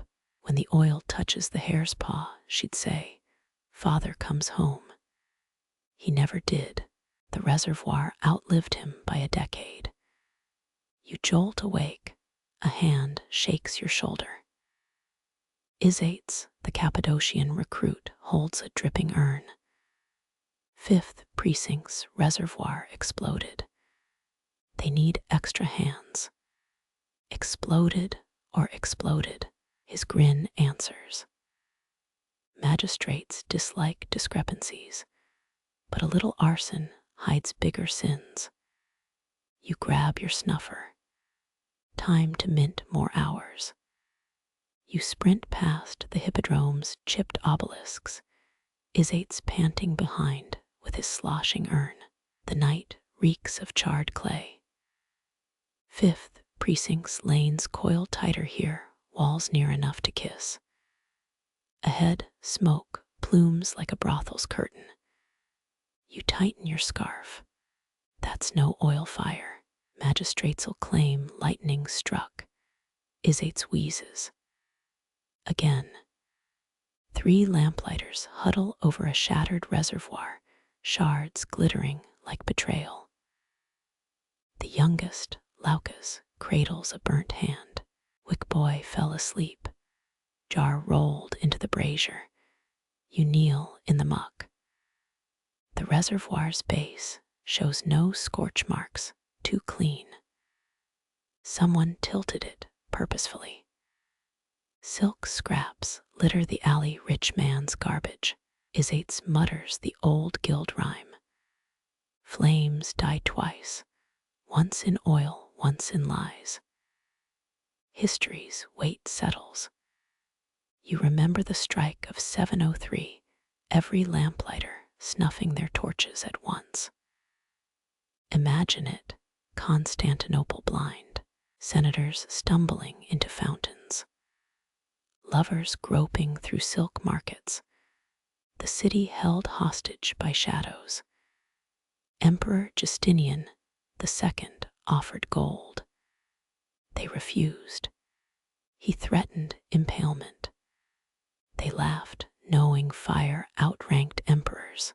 Dawn brought compromise, double pay for surviving double shifts. The deal's parchment still hangs in the lampmakers' guild, though mice ate the signature.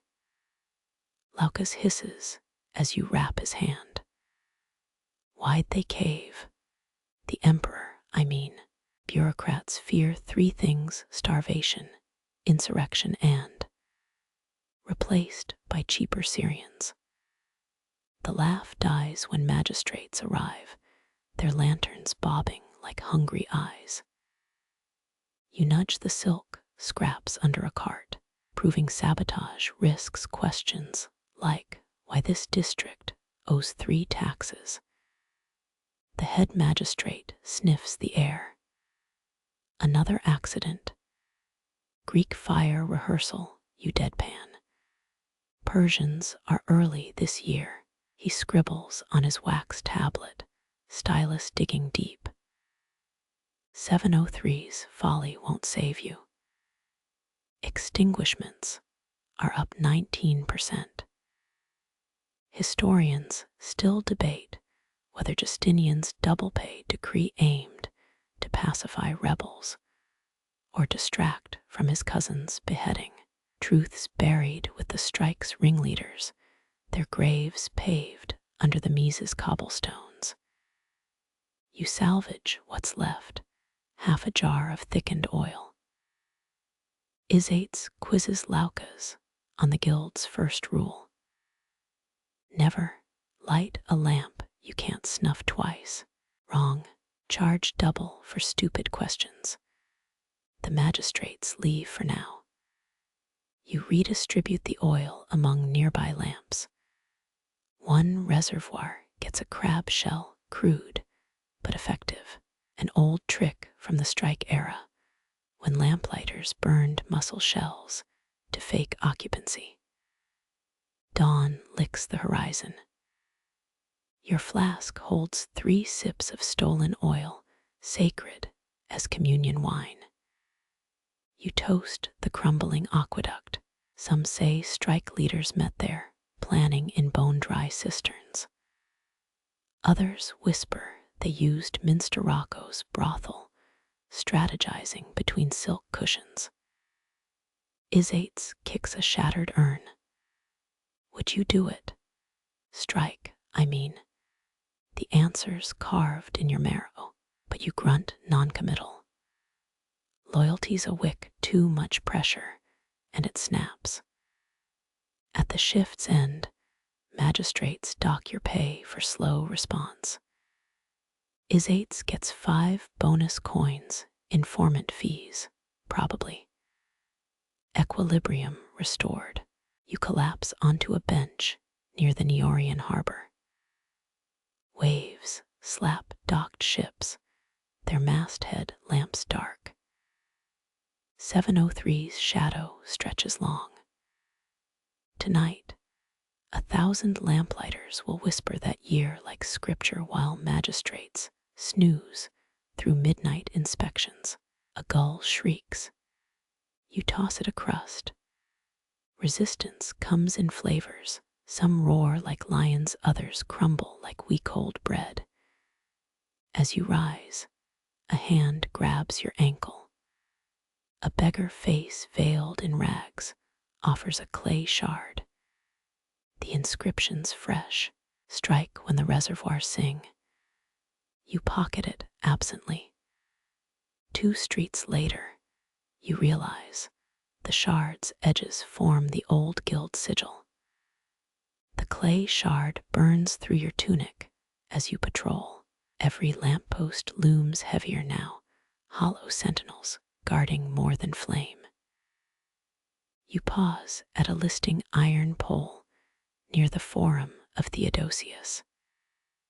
Its base wobbles, rusted through, a gentle twist, and the metal groans open like a stubborn mollusk.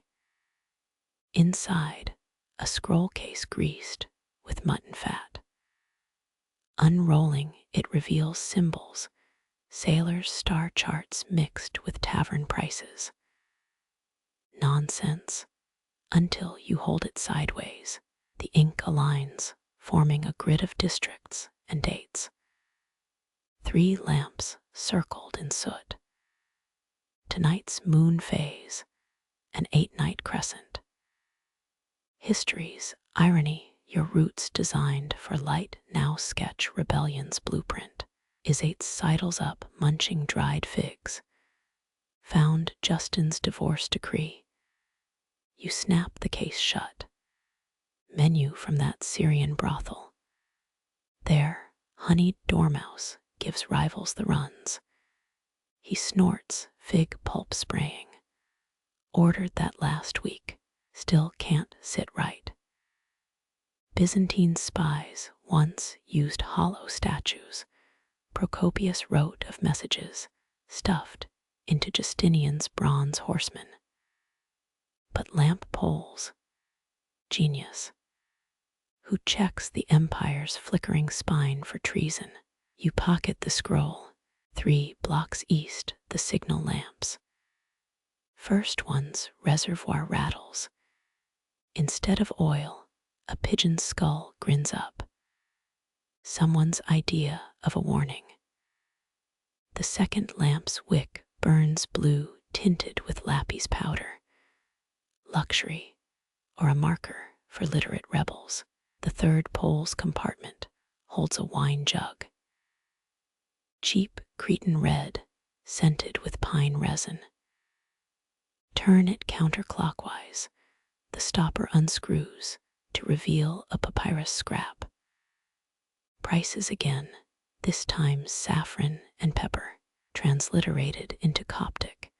It becomes troop movements near Antioch. A sandal scrapes stone behind you. The beggar from earlier leans on a crutch, rags reeking of fish guts. Got a light? You offer your spark wheel. He strikes it 3 times. No flame. A dry chuckle. Forgot the oil just like old times. Historians still argue whether these signals coordinated grain protests or smuggled Manichaean heresies, the answers written in ash and scattered by the same winds that snuffed the lamps. You mimic his strikes, 3 clicks. His eyes narrow. Recognition flickers. He hobbles away, melting into the spice market's haze. Isates reappears, jug in hand. That Cretan swills worse than your excuses. He takes a swig and freezes. Is that rabbit piss?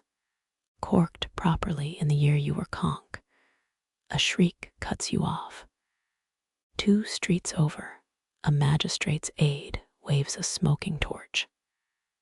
Sabotage, another dam reservoir cracked. You arrive to severed ropes, the lamp's pulley system mangled.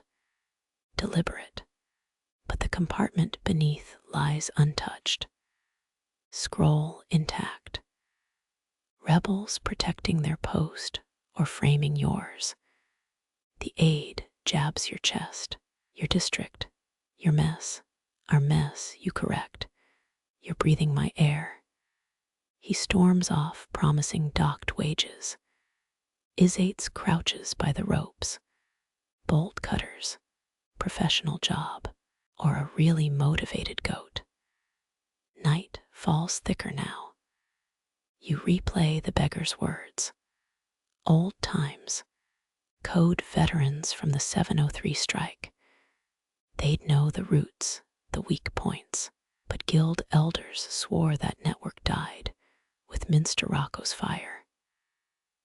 Midnight finds you at the Philadelphian fountain, its lion heads spewing dark water.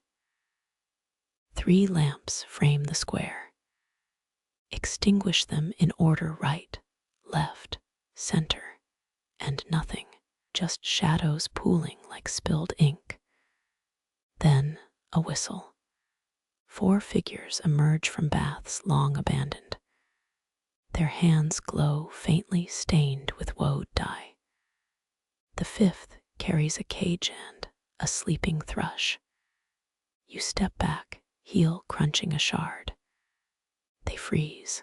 The thrush chirps, a perfect mimic of the dawn watchman's call. 1 rasps, who banked Zeno's flame. Guild code. You answer the C once. Wrong response. Knives glint. You sprint, leaping a merchant's cart. Dates scatter.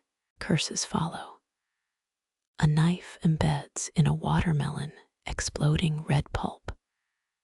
Safe in an archway, you check the scroll's grid. Zeno's flame, a watchtower torched in the Isaurian revolt. Your answer should been, the mountain remembers. Isates finds you reloading a reservoir. Heard you caused a fruit massacre. Promoted to melon murderer. Pay raise pending. He studies the scroll. Saffron, prices going to war or opening a bakery. Both. Persian horsemen love cinnamon buns. Dawn threatens. You stash the scroll inside a lamp pole wrapped in a squid carcass. Decay's stench keeps inspectors away. Another day, another drachma. The thrush cage lies abandoned by the fountain. Inside, a lead token stamped with Hades' helm. Guild funeral coin. Message received. As the first vendors shout prices, you grasp the game. Lamplighters don't just fight darkness, they weaponize it. Let magistrates track oil. You'll trade in shadows, where 3 snuffed flames roar louder than legions. Hooves drum the Anatolian road like earthquake warnings. You crouch behind a mile marker, its weathered owl glyph watching as 300 cataphracts thunder past. Their horses snort, plumes visible in lamplight, steam rising from nostrils to mingle with rider's breath. Chainmail clinks a metallic lullaby. The lead rider slows the horse's eye reflecting your lamp's flame. A nod. You return it. Tonight's route glows amber, 12 miles of oil-fed stars, guiding this armored serpent to the Armenian frontier. Without your wicks trimmed to camel hair precision, they'd be charging blind into Persian archers. Isates materializes, chewing licorice root. Saw their stirrups, solid silver. Shows what emperors pay for midnight deliver. A lamp sputters ahead. You're sprinting before the curse leaves his lips. The reservoir's cracked, oil pooling black around your boots. Raiders, saboteurs, or winter curling through bronze like a thief's finger. You jam a wax plug into the fissure, ignoring the seepage burning your palm. A backup lamp swings from your belt, its sailcloth shield sighing in the wind. 3 minutes. Isates peers down the slope. Persian outposts close enough to smell their rosewater baths. You strike the spark wheel. Flint bites steel. Once, twice, the wick catches. The cataphract's rear guard flashes a mirrored shield, signal received. Hoofbeats resume. Centuries later, textbooks will praise these horsemen's layered armor, their maces, able to crush a skull through helmets. None mention the lamplighter, who relit 3 critical lamps while blistered thumbs bled. Or the girl who distracted Persian scouts by accidentally setting a hay cart ablaze. Speaking of, you spot her now. Little Thecla perches on a wall, legs dangling. She tosses roasted chickpeas at a mangy cat. Her shift began 4 hours ago. Paid in bread crusts. You chuck a copper coin her way, it vanishes midair. Buy real food, you mutter. Already did. She flashes a fig stolen from your pack. Byzantine cavalry logistics relied on roads lit like daylight corridors. Procopius griped about the oil budget, but historians still argue whether Manuel's victory at Nymphaeum came from tactics or referees bribing enemy lamplighters. The last rider passes.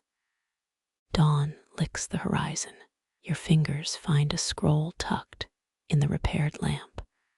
A cataphract's hastily scrawled note. 3 extra reservoirs at mile 8. Burn blue if compromised. Isates snorts. Codes within codes. We're glorified shepherds herding fireflies. You pocket the message. Shepherds get pensions. At the 8th mile marker, you discover the backup oil, and 3 Persian bodies in a ditch, their throats slit clean. You count 14 coins on them and a child's wooden horse. Some truths stay buried with the lamps. Back in the city, stable boys rub down mounts with lamb fat to repel evil spirits, they claim.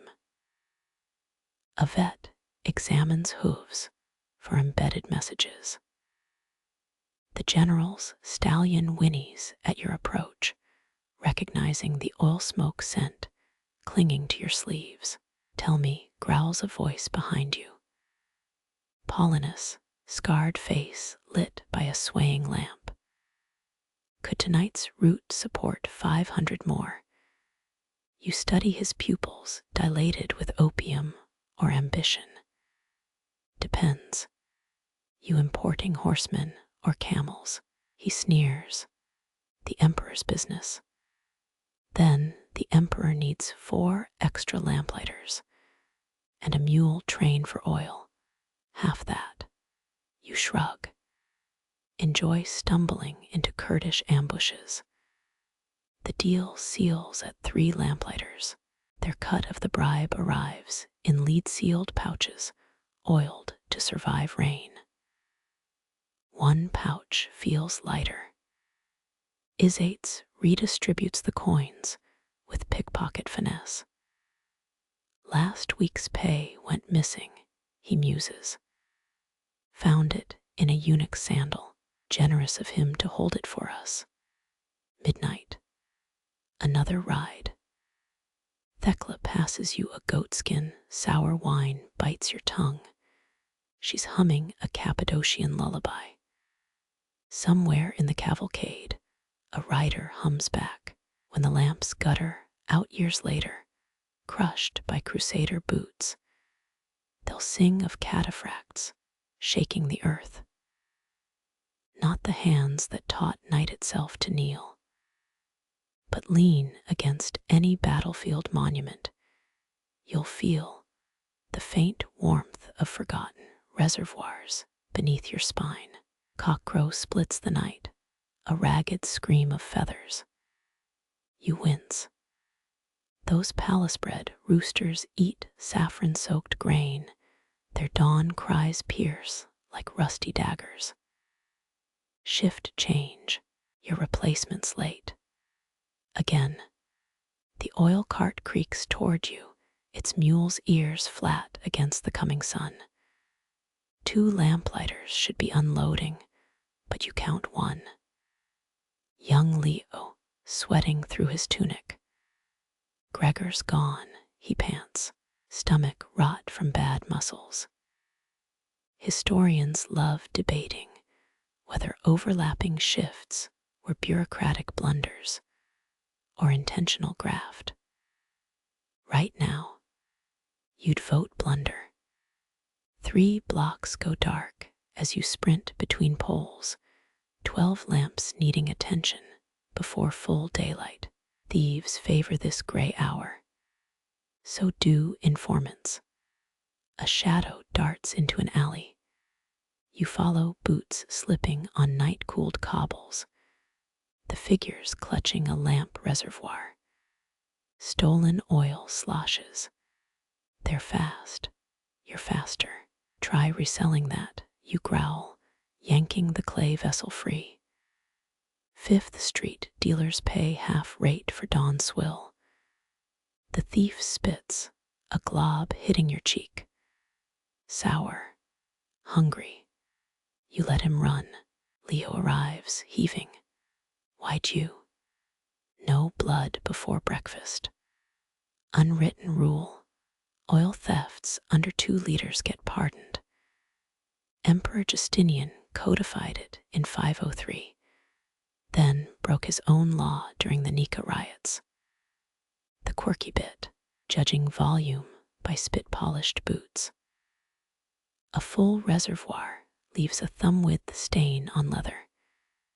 You drag Leo to the cistern of Beinberderk. Rows of columns rise like petrified giants. Check the northwest corner. Lamp 709's bin glass shatters above. A body slams into stagnant water. Purple striped tunic. Senatorial class. Leo freezes. We should not our shift. You tug him backward. Day guards handle daylight corpses. He hesitates. But what if? They're paid to care. We're paid to disappear. Shift changes birthed Byzantium's first ghost workers, men who clocked in for both dawn and dusk. Payroll clerks called it the cock's double.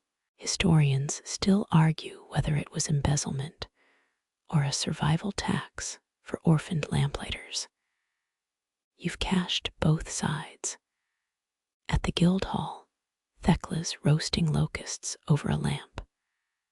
Heard about Gregor. Actually ate those mussels on purpose. Why, bet with a ferryman. 2 coppers says he wouldn't puke. She flips a charred insect into her mouth. Lost. You toss Leo the keys. 4th district's yours. And Leo, yeah. Avoid cistern corpses. They gossip.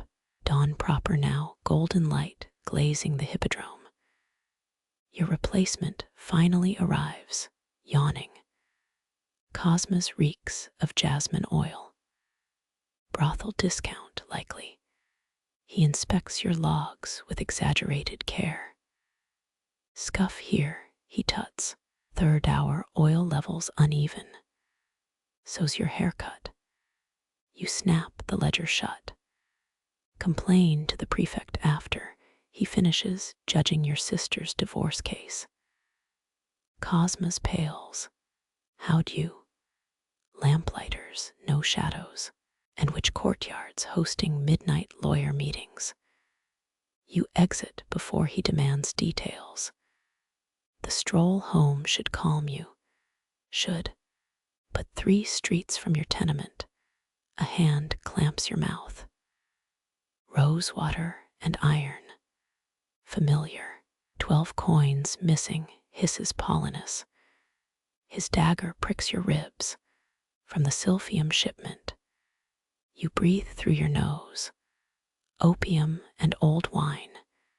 Check your mistress's necklace. The blade digs deeper. Try again. Or what? You'll bleed me here.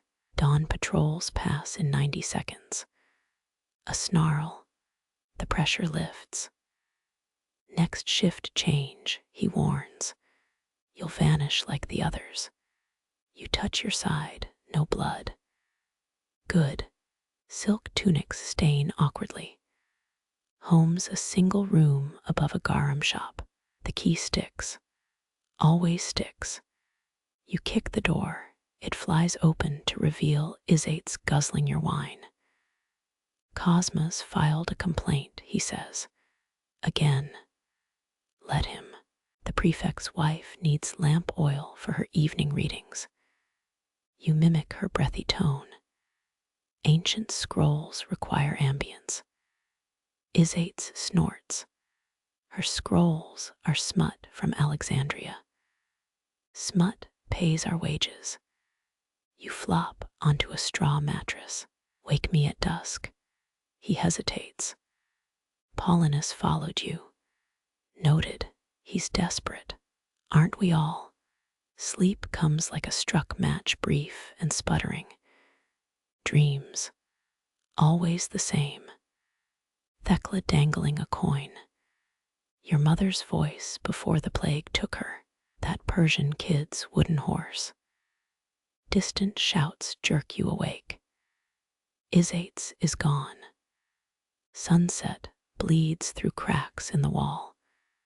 You count heartbeats until the first lamp flares outside, green-tinted. Emergency signal. The tenement alley stinks of urine and burnt honey.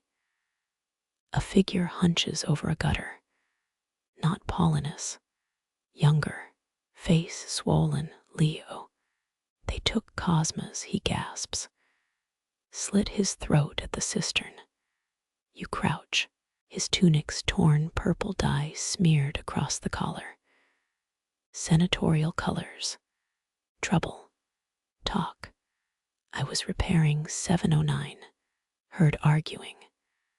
Cosmas and a guy in a crocodile cloak. Crocodiles. Green scales. Hooded. You freeze. Nile merchants wore those during the grain negotiations. But that treaty collapsed last summer. Leo grips your arm. They mentioned a shipment. Arcadia Harbor. Tonight. Arcadia's been under Frankish blockade for months. Unless go to the Guildhall you order. Tell Thecla Silphium blooms at moonrise. Then hide. But hide, or join Cosmas in Hades. He runs. You count the blades on your belt. 2. 1 steel, 1 bone. The first night lamps flicker awake, their light butter yellow and deceptive. Somewhere, Paulinus is grinning. Somewhere, a crocodile cloak sways. Somewhere, a ship crawls with stolen oil. Shift change nears. Vulnerable hour. You melt into the scent of baking bread and impending bloodshed. Another dawn's first casualty in a city that forgets by noon.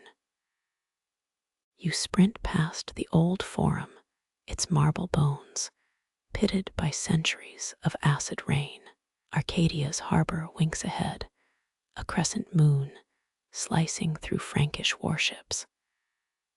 The blockade's tighter than a miser's fist tonight. A bridge looms, the only land route to the docks. Engineers built it generations ago, consulting Lamplighters on wind patterns. Result: stone pillars curve westward, deflecting gales that once snuffed harbor lamps nightly. A mainstream fact city guides love if they skip the part where builders used imprisoned Visigoths as load testers. The bridge's shadow eats you whole. Your boots scuff grooves worn by 10,000 oil carts. Clever, those old architects. Sloped gutters channel spilled oil into reservoirs below. Quirky bit, they mixed the mortar with goat hair. Still holds, though it reeks on wet mornings. Boss, you spin. Leo's panting in the archway, disobedient brat. Told you to hide. Thecla sent me. Said you'd need a distraction. He holds up a linen sack. Smells like sulfur and bad decisions. You pinch the bridge of your nose. If that's Greek fire, vegetable dye. Burns green, like the signal lamps. Historians still argue whether Byzantine chemists invented colored flares or stole the recipe from Arab traders. Right now, you'll take arrogance over accuracy. Shouts echo from the docks. Crocodile cloaks. 3 of them. You shove Leo behind a pillar. Wait for my signal. What signal? You'll know. Slipping into the wind-sheltered walkway, you press against cold stone. The architect's genius shows here every 10 paces. A recessed niche for lamp poles. Flame shields jut outward, slanted bronze plates, protecting against harbor gusts. Practical, but also art. Leaf patterns perforate the metal, casting lion-shaped shadows when lit. A cloaked figure steps into your path. You duck his dagger, steel screeching against bronze. His hood slips. Senatorial eyes. Purple dye still crusting his ear. Paulinus's errand lizard, you sneer. Tell him Silphium's out of season. He lunges. You sidestep letting momentum carry him into a pillar. The crack echoes like a walnut shell. Leo chooses that moment to hurl his sack. It explodes mid-air, green flames licking the bridge's underbelly. Perfect. Panicked shouts rise. Franks think it's a counterattack. Crocodile cloaks scramble. You grab Leo's collar and sprint for the docks. A trireme's moored at Merchant's Berth, its hull leaking enough oil to smell through tar caulking. Two guards, distractible. You nod to Leo. He lobs a dye pellet at their feet, whoosh of emerald flame. They recoil. The hold's crammed with stolen reservoirs. Enough oil to light 4 districts for a week.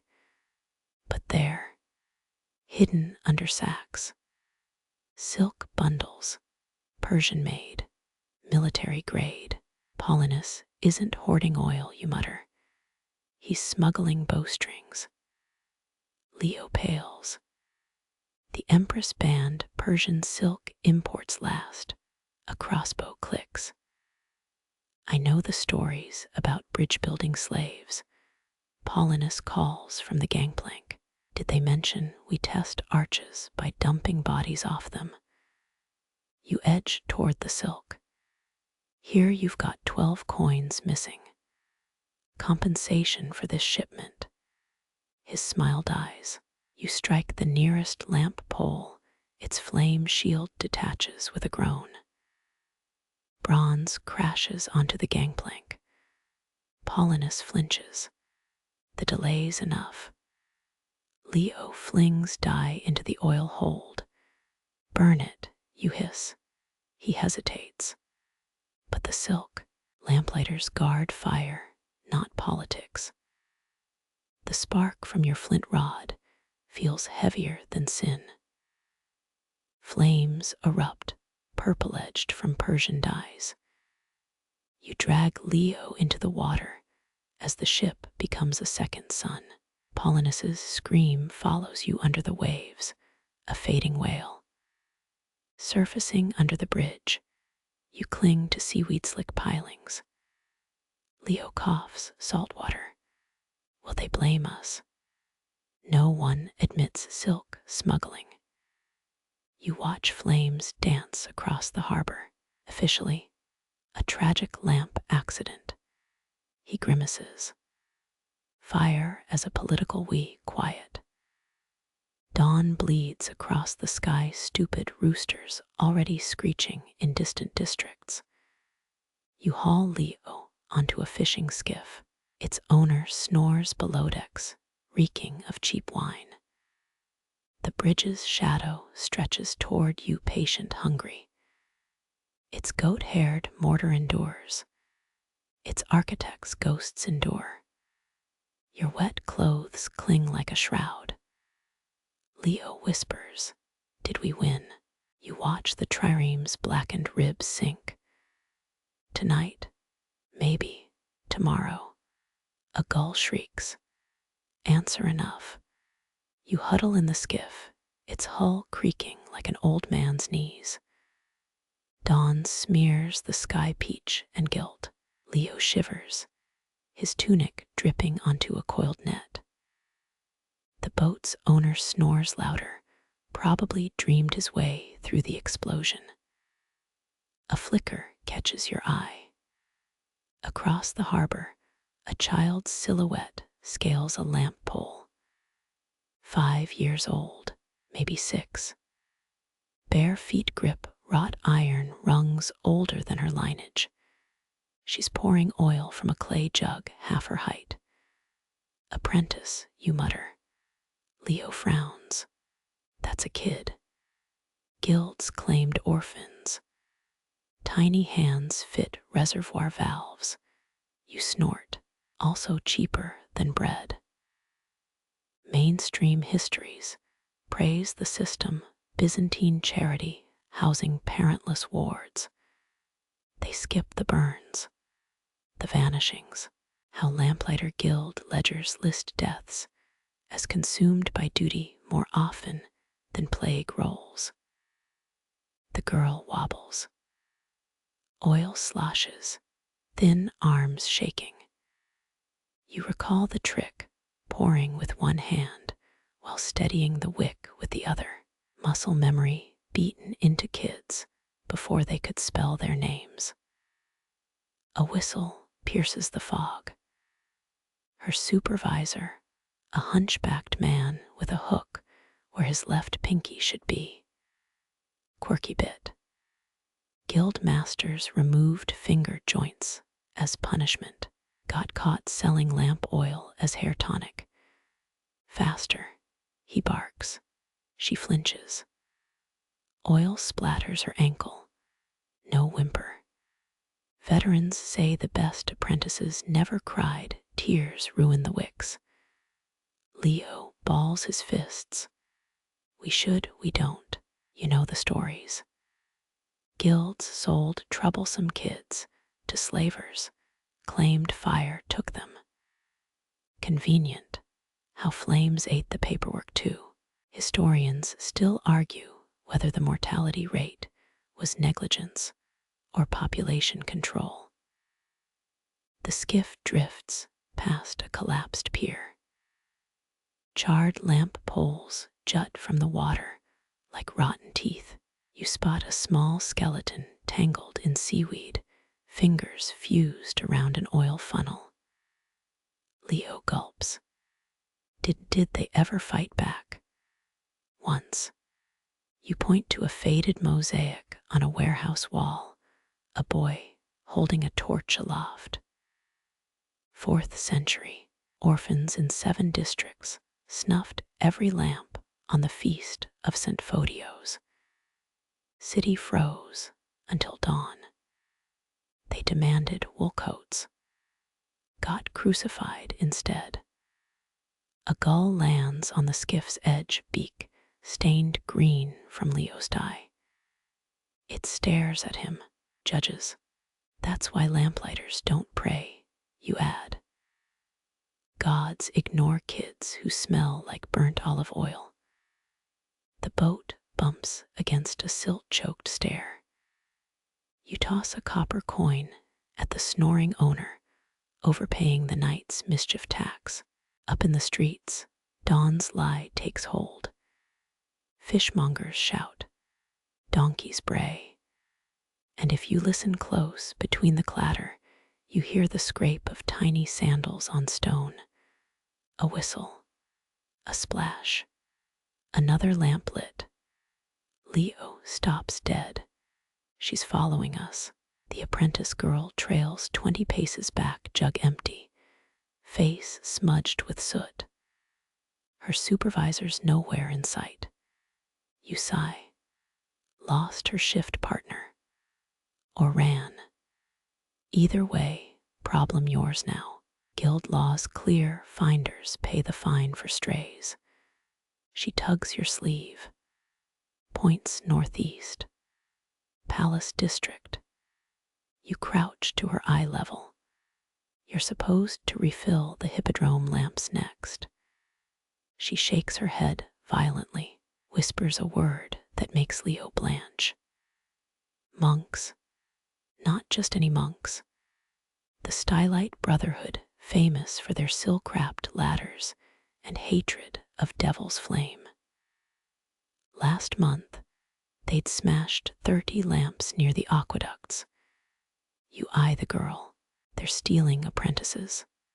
A nod. She mimics a hooded figure snatching a child, drags her thumb across her throat. Leo looks ready to vomit. We have to. Church bells drown him out. 9th hour. The girl grabs your wrist, nails biting flesh, and drags you toward an alley. You follow, because what's one more bad decision today? The alley dumps you into a forgotten courtyard. Vine-choked statues, a dry fountain, and there, a dozen apprentices huddle around a makeshift lamp. Their supervisor's corpse lies nearby, throat slit. Purple silk, Threads glint in his beard. One boy steps forward, 7 years old. Oil burns scar his arms like constellations. He speaks in a gravelly mimicry of a guild master. Tonight, we burn the monasteries. Leo inhales sharply. You can't. The boy opens his palm. Black powder nestles in the scar tissue, stolen from imperial fireworks, no doubt. They take us for tinder. We'll light their beds instead. You glance at the girl. Her eyes glint with something older than 5. The skiff owner's snores still haunt your ears. The bridge's goat-haired mortar. The way accidental fires spread faster than court gossip. You take the powder. Leo gapes. What are you teaching history? Dawn's fully here now, crude and bright. Somewhere, a senator's sipping wine, a monk's polishing a dagger, an emperor's ignoring petitions. And in the shadows, small hands strike flints. The smoke stings your eyes, charred silk and singed beards. You heard the kids through a scaffold passage, their fists still clutching stolen spark stones. Leo coughs out a half prayer, the words fracturing like weak kindling. A sliver of gold catches your eye. Through a cracked door, a mural of a man holding a lamp aloft. His halo's flaking paint, but the wick still glows. Saint Elpidios, mutters the scarred boy. He spits, the glob sizzling on a still-hot ember. Guilds light candles to him before selling us off. You step closer. The saint's eyes follow you, Byzantine art's creepy party trick. Scrollwork beneath him spells a name mostly scratched out. Leo squints. Martyred in 460. 483, corrects the girl. Her voice grates like overused bellows. They ripped his nails out first, said lighting lamps for heretics was what's the word. Ecumenical outreach. You offer. She kicks your shin.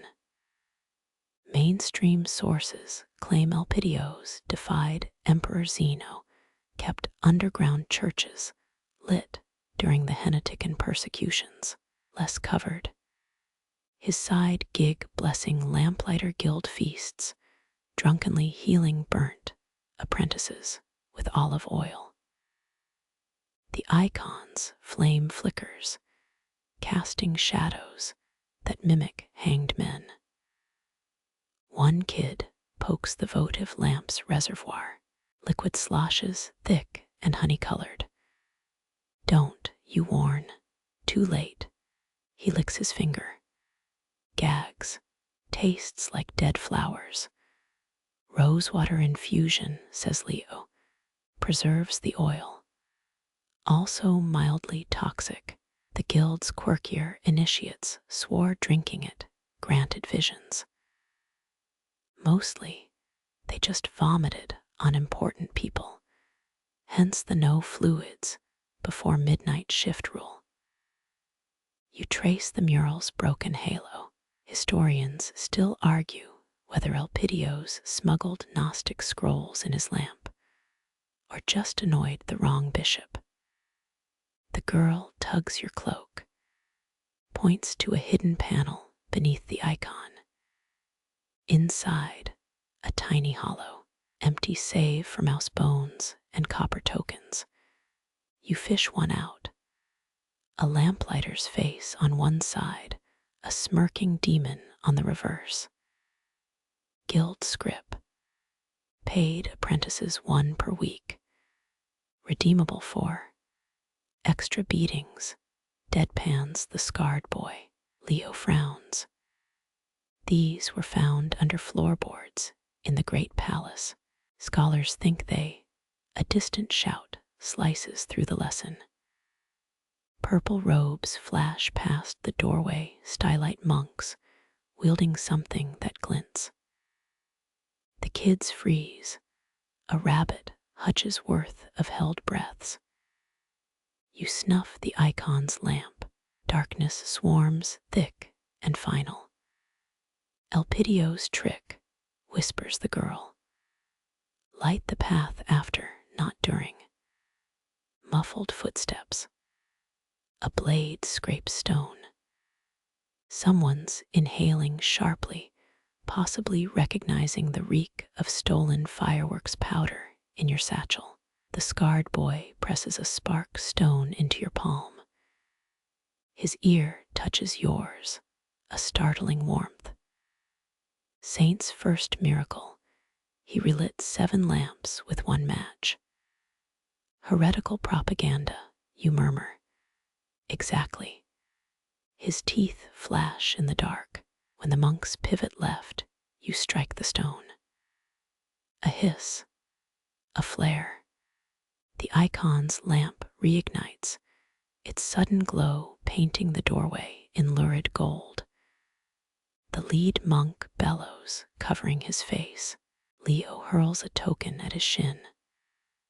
The man trips crashing into his brothers like dominoes in ugly robes. You sprint, herding the flock toward a grate that reeks of dead fish. The scarred boy lingers, tossing something into the lamp's reservoir. What was that? Leo yells as you dive into the sewer. Mouse bones. Above a wet pop. The lamp's flame turns vicious green. Monkish curses rise into screams. You wade through sludge, knee-deep, and regretting every life choice. The girl splashes ahead, guided by some inner compass. Where we Leo begins. A claw-marked wall looms. She presses a brick.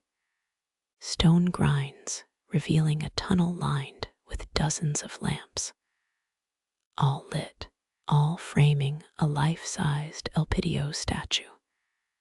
His outstretched hand holds not a wick, but a rusted key. The scarred boy bows, mock solemn. Palace's back door. Guilds built it in case saints needed quick exits. Historians would weep or demand tenure. You grab the key, it's warm. Survivors call it residual holiness. Cynics blame poorly placed sewage pipes. As the monks' howls echo above, you wonder if Elpidios laughed while dying. If he knew future brats would weaponize his story. If saints ever get used to the stink of unintended consequences. The girl squeezes your hand, her palm rough with old burns. Together, you turn the key. Somewhere, a lamp sputters. Darkness holds its breath. Click, the smell hits first, rotting lilies undercut by something astringent. Garlic. Always garlic. You squint at the new chamber, its walls pocked with blackened lamp niches. Each holds a thick residue, centuries-old oil mixed with essential oils, mutters Leo. He scrapes a niche with his knife. A greenish glop clings to the blade. Myrrh, clove, sage, plague busters. The girl sniffs, gags, more like plague breath. History books nod at this. Byzantines burned aromatic oils during the Justinianic pestilence. What they skip? Lamplighters added crushed crickets. A folk enhancement, like margaritas for the doomed. Your sandal slips, looks down, the floor's a mosaic of rib cages. All small, all facing the same direction. A child's hand rests near your toe, bones fused around a copper token. Triple shifts, whispers the scarred boy. He nudges a skull with his boot. Entire districts died, so they hired more of us. Pay was existential. You step over a femur. Ahead, lamps dangle from chains, their glass reservoirs fogged. One still holds sludge, garlic skins floating like drowned jellyfish. Leo taps a lamp. The math's grim. Each refill required 19 ounces, interrupts the girl. She's studying a carved ledger on the wall. 3 times a night. Penalty for underfilling. 2 lashes or a tooth. Historians still argue whether the garlic actually purged my asthma or just made corpses smell like bad pasta. You vote pasta. The scarred boy kicks a pile of scrolls. Brittle parchment explodes, revealing a tiny clay jar. He pops the seal, sniffs, winces. Eye water, literally. You crouch. The label's faded, but that's definitely a winking lamplighter drawn beneath the words Night Watch Tonic. Mainstream academia missed this gem. Workers drank gallbladder juice to see contagions. Spoiler, they saw demons instead. A draft stirs the hanging lamps. Shadows leap, forming penitent shapes on the walls. The girl freezes. We're not alone. You follow her gaze. 50 paces ahead, a figure kneels before a massive brazier. Its flames burn violet. Unnatural. Wrong. Shift, Captain, breathes Leo. Final vigil. The corpse wears a gilt sash, mostly dust now. His hands clutch a ledger. You lean closer. Frozen ink lists names with check marks. Payroll, says the scarred boy. Checkmark means they died on duty. You point to the last entry, Nyctas, age 8. The ink's newer, fresher. The brazier crackles. Violet flames surge, briefly outlining a second figure in the smoke. Tall, thin, holding a lamp shaped like a screaming mouth. The girl backpedals. Time to go. Wait. You grab a bone shard, toss it into the fire. The flames roar blue. A voice hisses, who owes 3 talents? Leo pales. Ghost accountant. Wonderful. The scarred boy lobs a spark stone into the brazier. White light erupts, the phantom recoils. You sprint past into a tunnel choked with ash. Here the lamps change. Drip-fed reservoirs. Double wicks. Triple shifts etched into their bronze stands. The air tastes charred. Desperate. They stoked flames nonstop, you rasp. Burned through 6 years' oil in months. The girl kicks a broken hourglass. Paid in advance, too. Look, coin piles glitter between bricks. All defaced emperors' faces scratched out. Lamplighter graffiti mars the wall. Nycphoros promised hazard pay. Liar. A choked laugh escapes you. Some things transcend centuries. The scarred boy halts. Ahead, a stone door. Its carved warning survives. Plague hold fast, enter with purified flame. Leo peers through the crack. Bodies, hundreds, stacked like weight. They're moving. You shove him aside. The chamber beyond writhes, not with corpses, but rats. Fat, glossy, feasting on something that glitters, oh hell. The girl plugs her nose. Phoenix lichen. Guilds farmed it in corpse mouths. Purifying spores or some shit. The scarred boy chokes. You're telling me they grew mold on dead lips. Sure, topical salve, anti-pestilence lozenges. Very pious. She mimics a priest's drone. Consume the martyr's final breath. One rat squeals, its eyes glowing faintly green. You grab a lamp, fling it.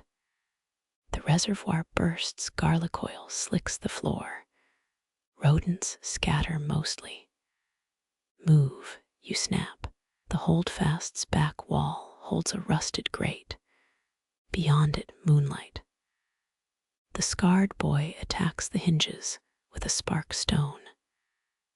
Leo stares at the dying rats. Did it work? The lichen, the garlic, any of it?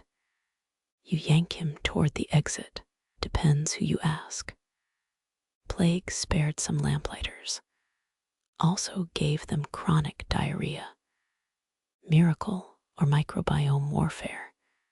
Same diff in Byzantium. The great gives. Cold air slaps your face.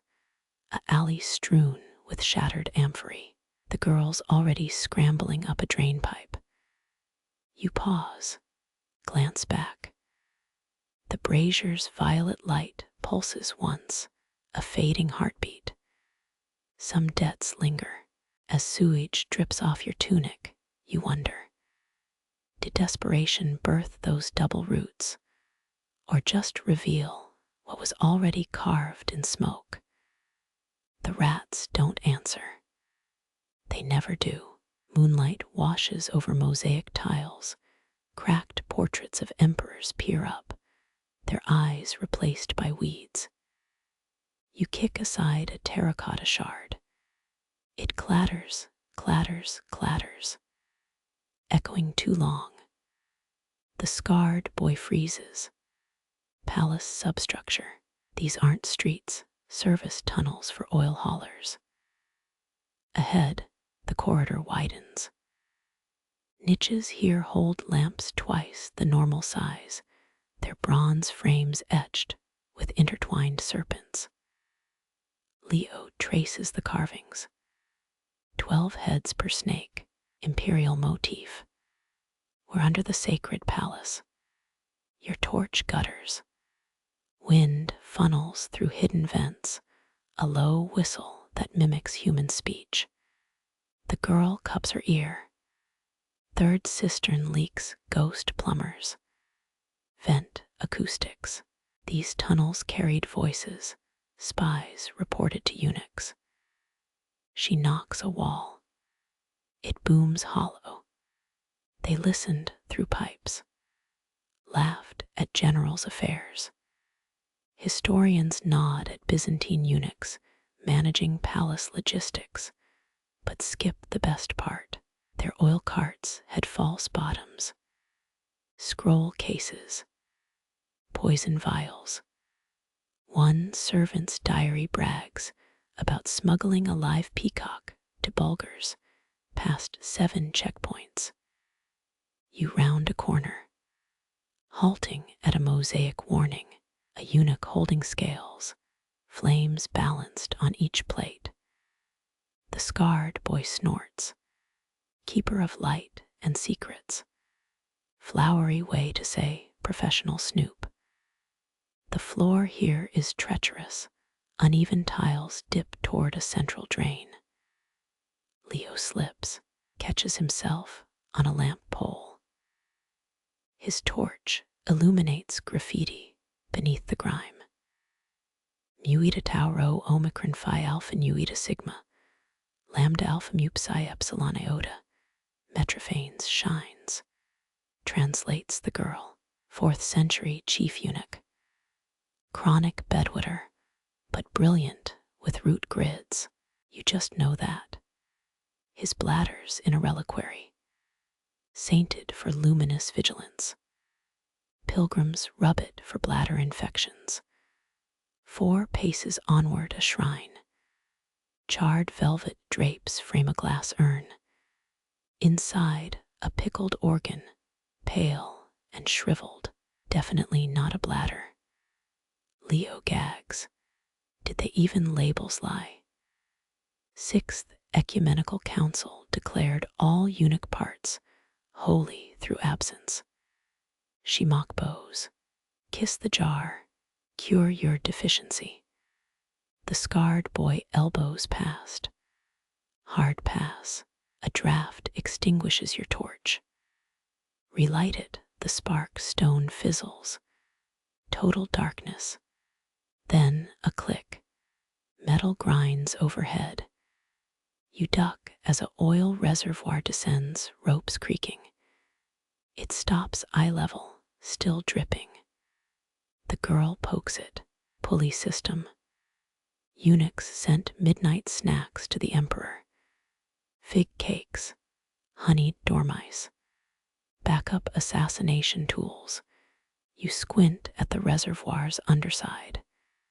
Etched initials, Tau, Delta, Kappa Alpha Iota, Mu Eta Tau Rho Omicron Phi Alpha Nu, co-signed by Emperor Theodosius and Metrophanes. The scarred boy snickers. Roommates. Protocol, corrects the girl. All lamp oil required dual approval. Controlled light, controlled power. Historians still argue whether palace eunuchs were ideology purists or just pragmatists with excellent blackmail. The pickled organ sways in its urn. You imagine Metrophanes smirking. Distant laughter echoes through the vents, a dry, rasping sound. The scarred boy draws his knife. Rats again. Crazier. Leo points. Ahead a stone desk, inkwells fossilized by time. Scrolls spill from pigeonholes. Floor grooves mark where a chair once swiveled. The girl exhales. Eunuch dispatch hub. Routes mapped here decided who saw light and who stumbled in shadows. She unrolls a scroll. Brittle parchment cracks, exposing a sketch of the hippodrome. Lamp posts flank the racing track. Red excess mark every third pole. Sabotage guide. Shift changes. Excess show where to stage. Accidents, coincidentally near rival betting stalls. She grins.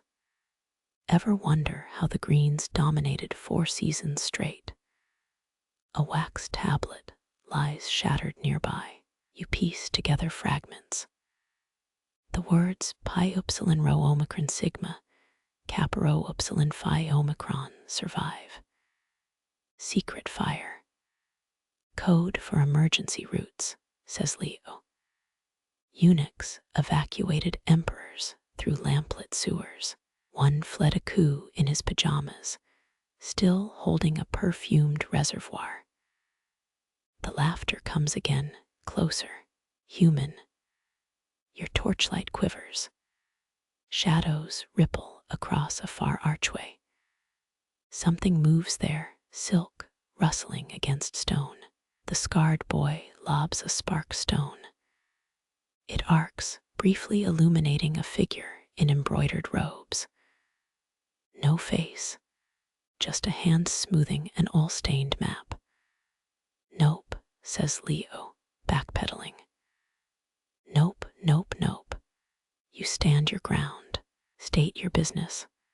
Silence. Then, a voice like scraping parchment, the double shift to the Daphne Palace who authorized it. The girl shouts back, "We're freelancers." A dry chuckle. Freelancers steal. Professionals. A lamp clicks alight across the chamber, anticipate. 3 more lamps ignite. Then 10. Then 30. The space explodes with light, revealing walls of pigeonhole shelves. Each cubby holds a clay token. You grab one. The inscription chills. Epsilon upsilon nu omicron upsilon chi omicron sigma. Alpha rho o to sigma tau omicron nu. Phi omega sigma. Eunuch, best light. The voice reverberates. Every lamp token requires validation. Bullshit, mutters the scarred boy. Ghost doesn't have a sigil stamp. The archway figure steps forward, still shadowed. It extends a hand. Glowing ink drips from its fingers. The sigil. Lightning reflexes, you chuck a token at its head. It passes through. The figure dissolves, reforming beside Leo. Validation. Now, the girl dives for the desk, snatches a seal stamp. Found it. Press the token quick. You slam the token against the stamp. A thunk echoes like a vault unlocking. Overhead, pulleys whirl. A hidden panel slides open, dumping sacks of dates. Leo sifts the hall. Seriously, 1st century Jerba dates. Preserved in olive oil. The girl splits one open, syrupy pulp oozes. Crises rations. Eunuchs stockpiled them during sieges. The scarred boy sniffs, takes a bite, gags, tastes like fermented toe jam. 1200 years'll do that. You pocket a date, memento mori. The ghostly eunuch watches, its form flickering. Your validation insufficient. Penalty applies. What penalty? It raises a dripping hand. Knowledge submerged. The floor tiles shift. Drain covers wrench open. You leap back as black water geysers upward, a briny stench stinging your eyes. Cistern flush.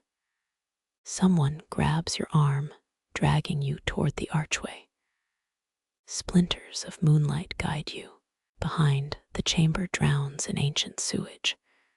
The girl wheezes. Eunuch humor, real subtle. You emerge in a dry corridor. Niches here hold marble penises, each missing the tip.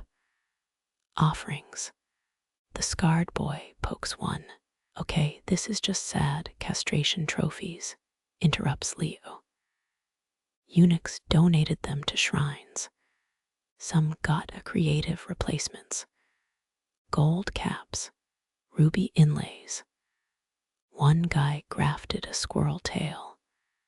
The path slopes upward, air freshens, hinting at gardens above. A final turn reveals a vault door. Its lock mechanism, 9 oil lamps, each missing a reservoir. The girl groans. Eunuch puzzle. Obviously, you inspect the lamps. Their wicks are pristine, untouched by flame. Leo squints at the inscribed instructions. Light the path of absolute loyalty, cryptic bullshit. Standard operating procedure. The scarred boy points. Above the door, a mosaic of Phaedra, comet streaking past her. Loyalty test. Match the comet's path with flames. It takes 19 minutes. 6 singed fingers. 1 near explosion. But finally, the vault creaks open. Beyond lies a hexagonal chamber. Its ceiling a star map with gemstone constellations. At the center, a bronze desk, and on it a perfume bottle. Leo uncorks it, sniffs, bergamot, myrrh, and wet dog. The girl reads the label. Kappa Upsilon Rho O Omicron Sigma, my crown's midnight oil. Personal blend of Emperor Justinian. Used during all-night treaty sessions. Eunuchs brood it. You glance back. The vault doors already resealing, ghostly laughter lingering. Desperation hits, unless the scarred boy shatters the bottle against the desk. A key clinks out. gold, serpent-shaped. Fail safe, you breathe. Eunuchs distrusted everyone, even emperors. The key fits a floor grate. Below, a chute smelling of salt and rot. Sewer access. Leo peers in. Eunuch escape route. Only if you enjoy swimming in. He's already sliding. His scream fades into the dark. You follow, plunging into icy water, surfacing in a flooded cistern. Moonlight filters through ceiling cracks. The scarred boy treads water beside you. Where's the girl? A splash answers. She bursts up, sputtering. Found the absolute loyalty part. Holds up a dripping scroll. Metrophanes tax records. Blackmail on 3 patriarchs. Leo floats on his back. So eunuchs ran the empire via oil and gossip. More than that. You kick toward a ledge. They redefined loyalty not to people, but systems. Keep the lamps lit. Roots secured. Let emperors play dress up. The water's numbing. Time to climb. As you haul yourself onto the ledge, a glint catches your eye, a niche with one final lamp. Its reservoir's full. Silver filigree. Triple wicks. The girl lights it. Fire reveals a fresco. Eunuchs bowing not to an emperor, but to a lamppost. You smirk. Some hierarchies outshine crowns. Cold and reeking, you emerge into dawn's weak light. Somewhere beneath, the ghostly eunuch tends his maps, validating, plotting, ensuring no secret goes unlit. Leo wrings out his tunic. Think they ever took vacations? Doubt it, says the scarred boy. Who'd trust the lamps? The girl pockets Metrophane's scroll. Loyalty's Acacia, but hey, free dates. You don't laugh. Byzantium's genius was bondage masquerading as order light you couldn't escape without permission. Some cages still burn. Morning sun bakes your neck, a sharp contrast to the cistern's chill. You squint at a market square ahead. Vendors arrange figs under striped awnings, directly over grooves worn into stone. The girl crouches, tracing the indentation. Double shift route. See how it splits. 2 parallel channels cut through the cobbles, each curving to avoid a central well. You imagine lamp poles rising from them. Like train tracks, mumbles Leo, earning confused looks. Never mind. Pre-coffee analogy. A honey merchant eyes your soaked clothes. Tour the Hippodrome Aqueduct. 3rd group this week. Splashier exit than most. The scarred boy grabs a fig, tosses a soggy date as payment. Keep the change. Your sandals stick to spilled resin as you follow the dual grooves. They twist behind a butcher's stall, dodging blood drains, then spiral up a staircase. 83 steps later, a shock. The roots cross atop a bridge without intersecting. Impossible, you mutter. The girl points below. One groove runs over the bridge's spine, the other passes beneath its arch. Separated by 3 layers of brick. Engineers built verticality into the grid decades before Gothic arches. Mainstream textbooks credit Roman aqueducts, but Byzantines mastered the 3rd dimension. Your thumb rubs the serpent key's cold metal. The eunuch's labyrinth whispers in your bones. A breeze carries burnt honey. The scarred boy sniffs. Someone's making Medvith move. Leo yanks him aside as an ox-drawn oil cart rumbles past, its wheels precisely aligned with the grooves. The driver yawns. You note his tunic. Lamplighter gilds, twin serpent crest. Double shifts live on, says the girl. Minus the peacock smuggling. Midday shadows reveal what sunlight hides. The roots pulse. Walkable paths by day, but night transforms them into light rivers. Historians still argue whether the double loops served logistics or performed sacred geometry. One scroll claims Lamplighters chanted Pythagorean theorems while refilling reservoirs. Bullseye. The scarred boy kicks a sewer grate. Its iron filigree matches your key. Found your eunuch back door. Leo groans. I'd rather eat another ancient date. Too late, the girl's already turning the lock.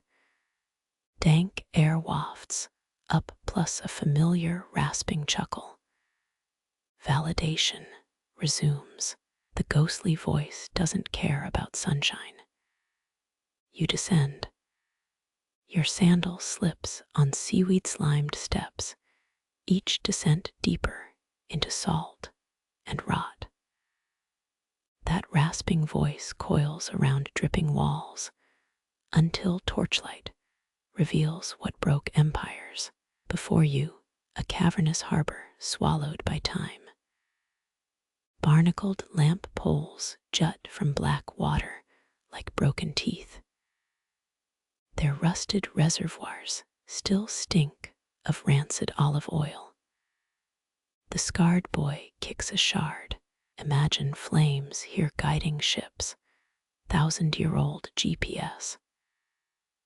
Mainstream records claim Byzantine lighthouse networks rivaled Alexandria's.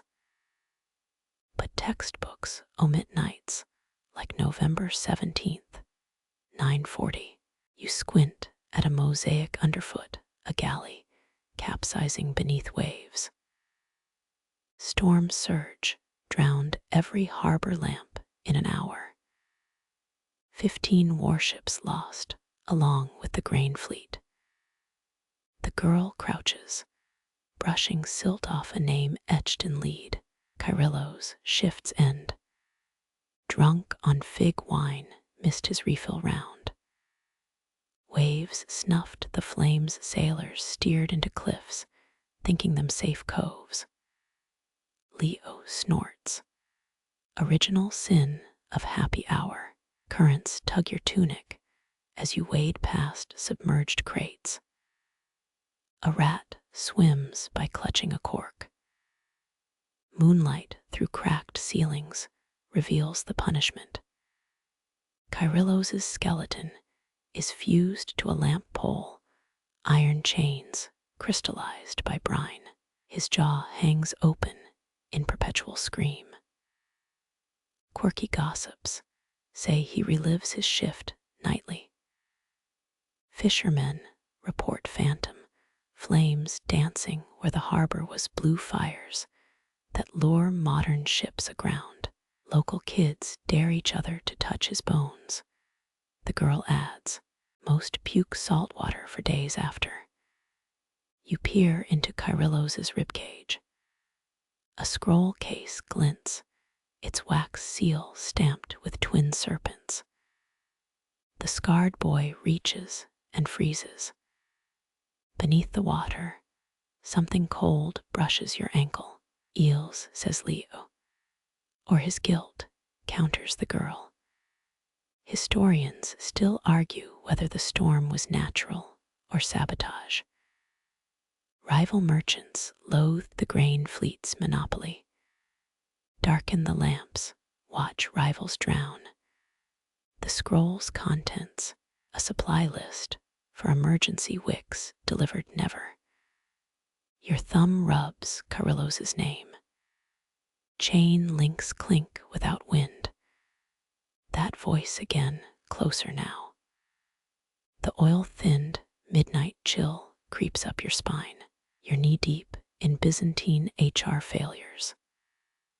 Ahead, a half-sunken galley's prow juts skyward, its mast supporting. Is that a hammock? Leo shines his torch. Frayed ropes sway between the mast and a limestone column. Salt-crusted blankets suggest someone slept here recently, or still does. The scarred boy grins. Squatter's rights, curse edition. You climb aboard, plank creaking. A clay cup rolls underfoot, stained with wine dregs, same vintage recorded in Kyrillos's disciplinary scrolls. Coincidence? Probably. Byzantium runs on coincidences like these. The voice rises to a hiss. Account unbalanced, brackish water surges. Chains rattle. Some jokes right themselves, you're knee-deep in one. The voice's echo dissolves into wet stone, leaving you clutching the galley's shattered rail. That phantom accountant can wait. Your torch swings toward the mast, where the hammock sways with no breeze. Salt crusts its ropes into brittle coral. Leo prods it with a rusted hook. Byzantine siesta spot, rated 2 stars, would not drown again. A glint catches your eye beneath moldy bedding. You peel back wool stiff as parchment, revealing a bronze vial. Its stopper bears the etched face of a man holding a flame. The scarred boy whistles. Phosphorus, their light-bringer god. Smug bastard, isn't he? Mainstream dig sites found hundreds like this. Devotees filled them with rosewater royal blends, their prayers literally fuel. You uncork it. A cloying sweetness cuts through harbor rot. 90 parts olive oil, 10 rose, the girl says. Recipes survive in monastery ledgers. Monks claimed the mix burned cleaner. Leo sniffs, or masked hangover breath from communion wine. A moth drifts down, drawn to your torch. It flutters toward the vial and drops dead. The scarred boy pokes its crisp wings. Toxic. Sacred, the girl corrects. Rituals required silence.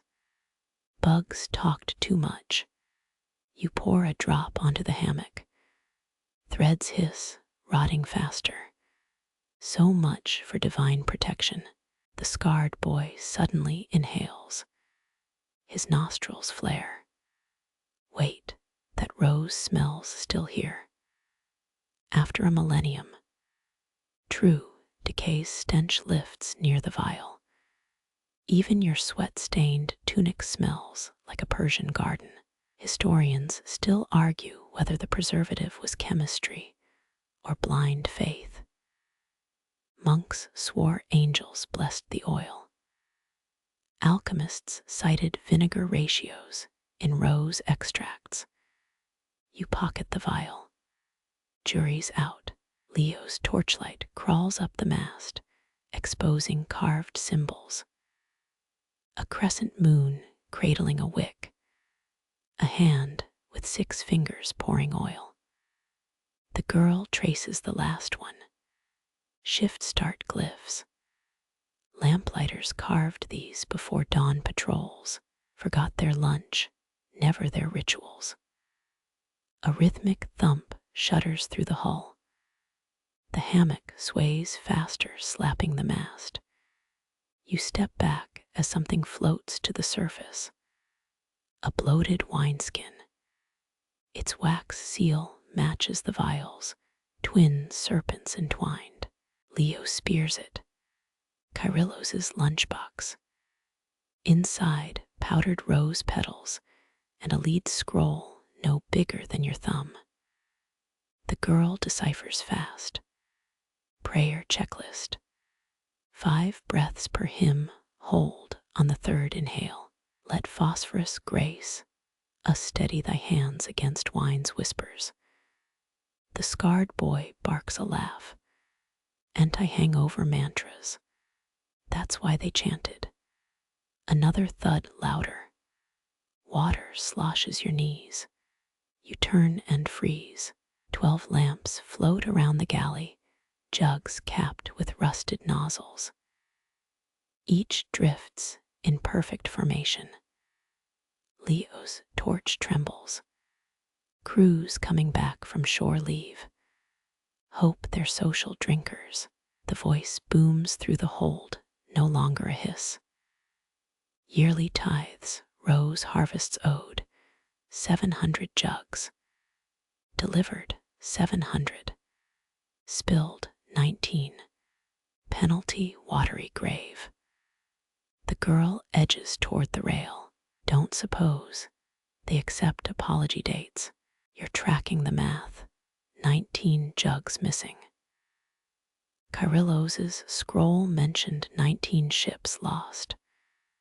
Coins clink in your pocket, the ones you took from his ribcage. Heavy. Guilty. The Lamplighters, ledgers balanced to the drop. Poetic justice, if justice drank on the job. A jug bumps your hip. Oil slicks its surface and your fingers. That rose scent intensifies, a nauseating garden in your lungs. The scarred boy gags. That's not perfume. That's a threat. Above, the hammock's ropes snap.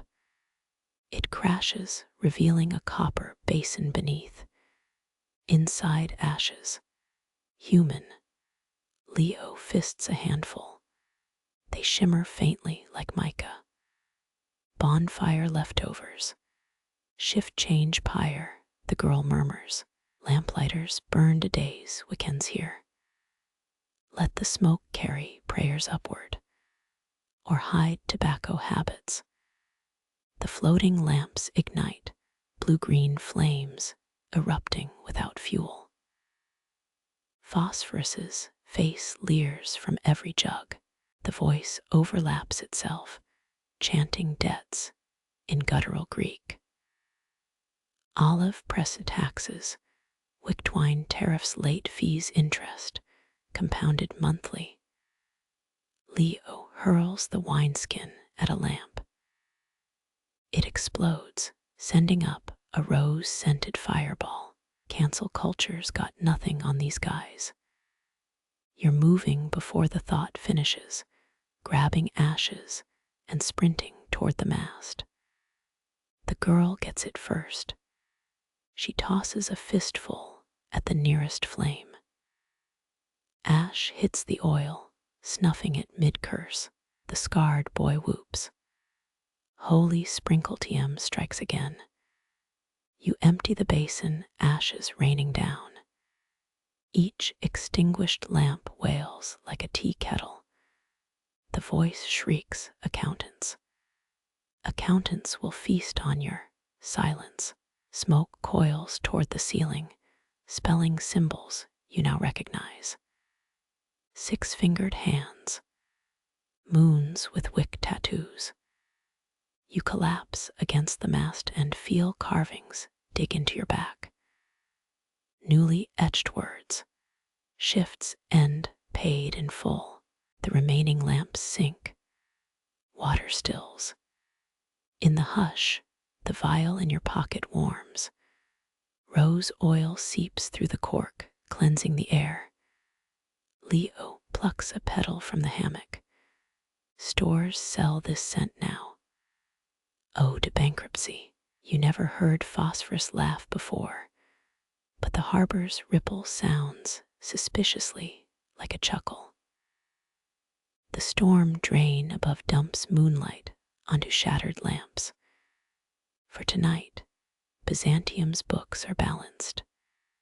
Tomorrow, ask the eels, the vial's warmth fades as you step onto a wooden dock, its planks warped into a sneer. Moonlight paints the harbor in tarnished silver. Ahead, cloth awnings sag under their own dust. A night market, frozen mid-haggle. Bolts of silk hang like skinned rainbows, their blues and crimsons richer under lamplight. You brush a fabric scrap. It crackles, preserved by centuries of olive oil fumes. Leo whistles at a price tag dangling from a moth-eaten tunic, 20 gold solidi per yard.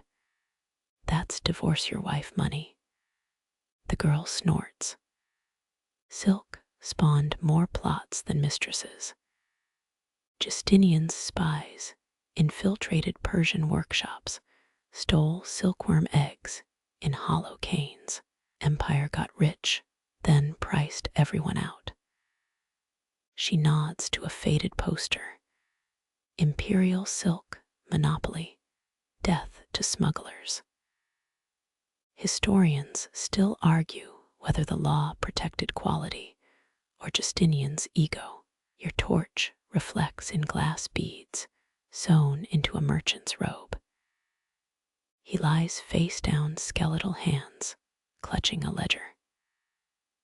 Numbers swarm the pages, illuminated stalls marked with double circles, double the rent if Lamplighters patrolled nearby. The scarred boy reads, 93% surcharge for shadow security. Basically lighting blackmail. A rotten pomegranate bursts underfoot.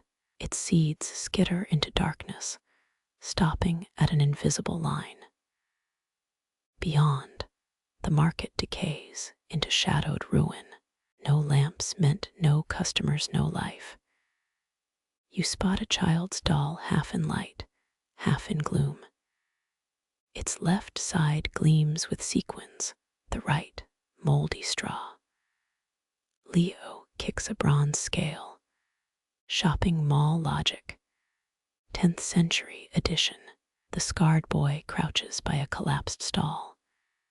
He pries up a floorboard, revealing licorice roots wrapped in papyrus. Bribes for Lamplighters. Notes say, extend the double root 50 paces. He sniffs a root, still spicy. Want to chew? You decline. Byzantine merchants supposedly paid Lamplighters in sweets to nudge roots their way. Archaeologists found traces of licorice in Guildhall latrines, proof of digestive consequences. The girl flicks a root into the dark. Modern lobbyists use Cabernet. Progress. A breeze stirs the silk. One bolt unravels, revealing a hidden emblem woven into the hem. Twin serpents forming a J. Justinian's watermark. The girl mutters. Forgers got their hands boiled. Literally. The scarred boy unrolls more fabric. A scene emerges, weavers tending cocoons, soldiers smashing looms, monks sneaking canes past border guards. Byzantine Netflix original, season 3 looks bloody. You follow the silk's path to a stone vault. Its door sports a keyhole shaped like a flame. Leo peers in. VIP lounge or debtor's prison. Inside, a circular table crusted with wine stains. Scrolls list names next to lamp roots. Aristides, Harbor Walk double lit, silks up 19%. Callias, Forum root suspended, bankrupt in 4 moons. The girl traces a line. They auctioned lamplighter schedules. Highest bidder got the glow. Your torch gutters. Shadows leap onto walls, silhouettes of a merchant and lamplighter mid-bargain. Their hands flicker, 3 fingers extended, 2 curled. The scarred boy mimics them. Rock, paper, scissors. Bribe addition. Interest rates. The girl corrects. 3 fingers meant 15% vig. 2 meant death threats included. A ledger entry catches your eye. Eudokia's Emporium, overpaid D. ESPIT. Chinese letter scorpion infestation. An inkwell nearby holds a dried up specimen. Leo prods it. Yelp review. Silk Sublime free protein snacks. 2 stars. You pocket a scrap of serpent-stitched fabric. It reeks of roses. Or maybe your hands still remember the vial's curse. The scarred boy pockets licorice. For the road. Might need to negotiate later. Wind howls through the vault. The door slams, plunging you into blackness. A raspy voice chuckles. 73 denarii per lumen plus tip. Blue flames erupt from the table. Licorice roots in your pocket combust, filling the air with aniseed smoke. The scarred boy pats his smoldering coat. Note to self, Byzantine snacks double as arson. Ledgers ignite their ashes, coalescing into a serpentine map. Lamp roots glow gold, snaking toward wealthy districts. Middle-class alleys get faint dashes. Slums, blank. The girl scowls. Tale as old as streetlights. Gentrification's glow up. A fiery path licks your boot, leading back to the market. You follow, stepping over embers that crunch like candied nuts. Leo stomps a spark. Next time, online shopping. The flames die at a stall hung with delirium-inducing purples. Beneath it, a mummified cat wearing a bejeweled collar. Security system, the girl says. Merchants believed cats warded off oil thieves, worked better than guards unless the thief was a mouse. You kneel. The cat's collar bears a name, Basilisco's. Its gemstones are colored glass, clever fakes. Even Byzantium had knockoffs. The scarred boy reaches, and the corpse crumbles. A metal tag clinks free. If found, return to me street lamp 42. Reward, half-price damask. Leo reads the tag and snorts. Byzantine missing pet posters. Hope the reward's better than licorice. Blue fire reignites behind you. The voice returns harsher now. 16 yards of silk unpaid, compound interest at 30% collection, overdue. You sprint past frozen hagglers and tipped over spice jars. Saffron dust stings your eyes. The scarred boy swerves toward a lamplit alley. This way. Roots blaze brighter near exits. He's right. The double-shift path ahead glows faintly, a relic of oil long gone. You leap over a cracked amphora and burst into moonlit streets. Behind, the vault's fire dims, starved of fuel. The girl leans against a sundial, blackened by centuries of lamp smoke. Silk funded the empire's nightlife. Also, its hangovers. She points to a mosaic. Drunken nobles toasting under lamplit vines. One vomits into a gold basin. Leo flicks a licorice root into the dark. It hits something metallic. A scale tips, revealing weights shaped like lamplighter's. The scarred boy pockets one. Souvenir. for when I need to haggle with a ghost. Byzantium's shadow stretches ahead, double routes marked by faint depressions in stone. You follow them, the vial in your pocket, now cold. Someone's breath hitches behind, but when you turn, only moth-eaten silk sways. The city's ledger never closes, just waits for fresh fools to foot the bill. The mosaic cracks under your boot, a noble's vomit-filled basin splitting into jagged teeth. Beyond it, a stairwell reeks of charred linen. You descend, each step crunching like kindling, until torchlight reveals a mural.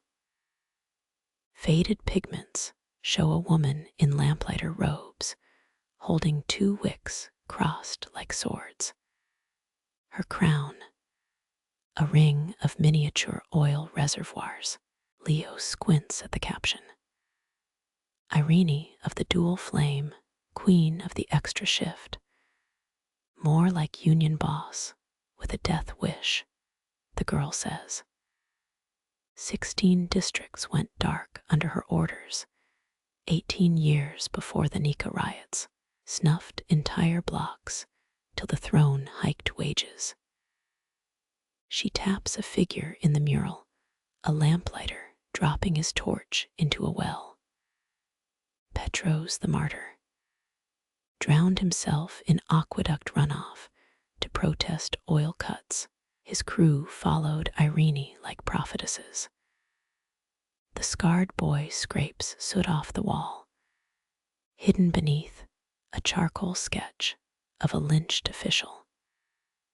Management didn't take kindly to overtime demands. Wind whistles through a crack in the ceiling. It carries the scent of burnt honey. Or is that your imagination? You trail a finger along the mural's edge. Flakes of gold leaf stick to your skin.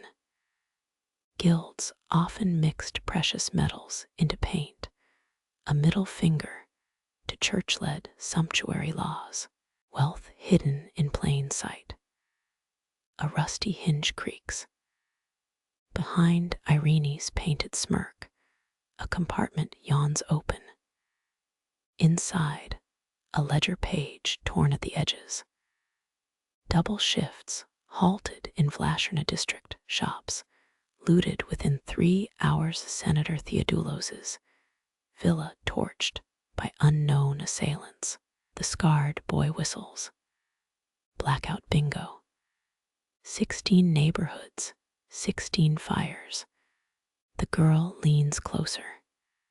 She weaponized dark lanes. Patricians paid her to spare their blocks. Peasants paid to torch rivals. Crowdsourced arson with a loyalty program. You step back, crushing a ceramic fragment under heel. It's half a lamp, etched with intersecting circles. Leo holds it to the light. Rebel logo. Looks like a drunk Olympic rings. Signal markers, the girl corrects. Lamplighters placed these near reservoirs. 3 circles meant extinguish at moonrise. 4 meant sell the oil and split the cash. Historians still argue whether Irene's revolt aimed to reform the guild or replace its corruption with her own. The mural stretches deeper into the chamber. Irene's painted hands grip a chain around a lion's neck. The beast wears an imperial diadem. Subtle, Leo mutters. Next panel, eat the rich. Literally, your torch sputters. Shadows twist into vignettes, angry crowds stomping through ink-black streets, merchants barricading doors with silk bolts, a child hurling a licorice root like a javelin. The scarred boy snorts. Medieval Yelp review, dark ambience, hostile staff, 1 star. A draft extinguishes your flame. Panicked breathing echoes, "Is it yours?" Then, click, a reservoir valve glows green, triggered by some ancient mechanism. Ghost light floods the chamber, revealing a stone slab. On it, a skeleton in lamplighter gear, fingers fused around a copper nozzle. The girl kneels, female, cracked radius from repetitive wick trimming, probably a double shift worker or Irene herself. She nods to a rusted shackle on the skeleton's ankle, executed for heresy or accounting errors. Leo pokes the nozzle. A sludge of congealed oil oozes out. Last meal, premium extra virgin. You spot carvings on the slab. A sun with 12 rays, each marking a lamp in the rebel network. The 5th ray bends downward, pointing to a hollowed-out brick. Inside, a scroll sealed with Lamplighters wax. Breaking, it releases a puff of rosemary-scented smoke. Dearest conspirators, if you read this, the Empress's dogs sniffed our tracks. Execute phase lambda. Flood the cisterns with naphtha. Let the sacred palace bathe in holy fire. The scarred boy frowns. Lambda means evacuate in their code. Burn your own people as a diversion. Standard playbook, the girl says. Thermopylae meets union negotiations. A muffled clang ricochets above, stone grinding on stone. You pocket the scroll, but words linger in the air. Holy fire, sacred palace. Irene's final strike never happened. Chroniclers claim she perished in a lamp oil explosion, body never found. Archaeologists unearthed her gilt ring in the 1980s on a skeleton buried beneath a Turkish shopping mall. Green light dims. Your boots slip on something wet, an oil slick shimmering with rainbow hues. The scarred boy crouches, sniffing. Peppermint. They flavored their rebellion fuel. Disguised the smell, the girl says. Imperial inspectors would have noticed pure naphtha. Add a few herbs. Suddenly, it's medicinal lamp balm. Leo's torch rekindles with a vengeance. Flames outline a hidden doorway, its lintel carved with 2 words. Mu Eta Nu, Upsilon Pi Alpha Cap Omicron Upsilon Sigma. Do not obey. Beyond it, a corridor lined with empty oil jars. Each bears a name: Kyrillos, Demetrios, Hypatia. The girl taps Hypatia's urn. Double shift volunteers. Spies said they smuggled weapons in these. Truth, mostly packed lunches.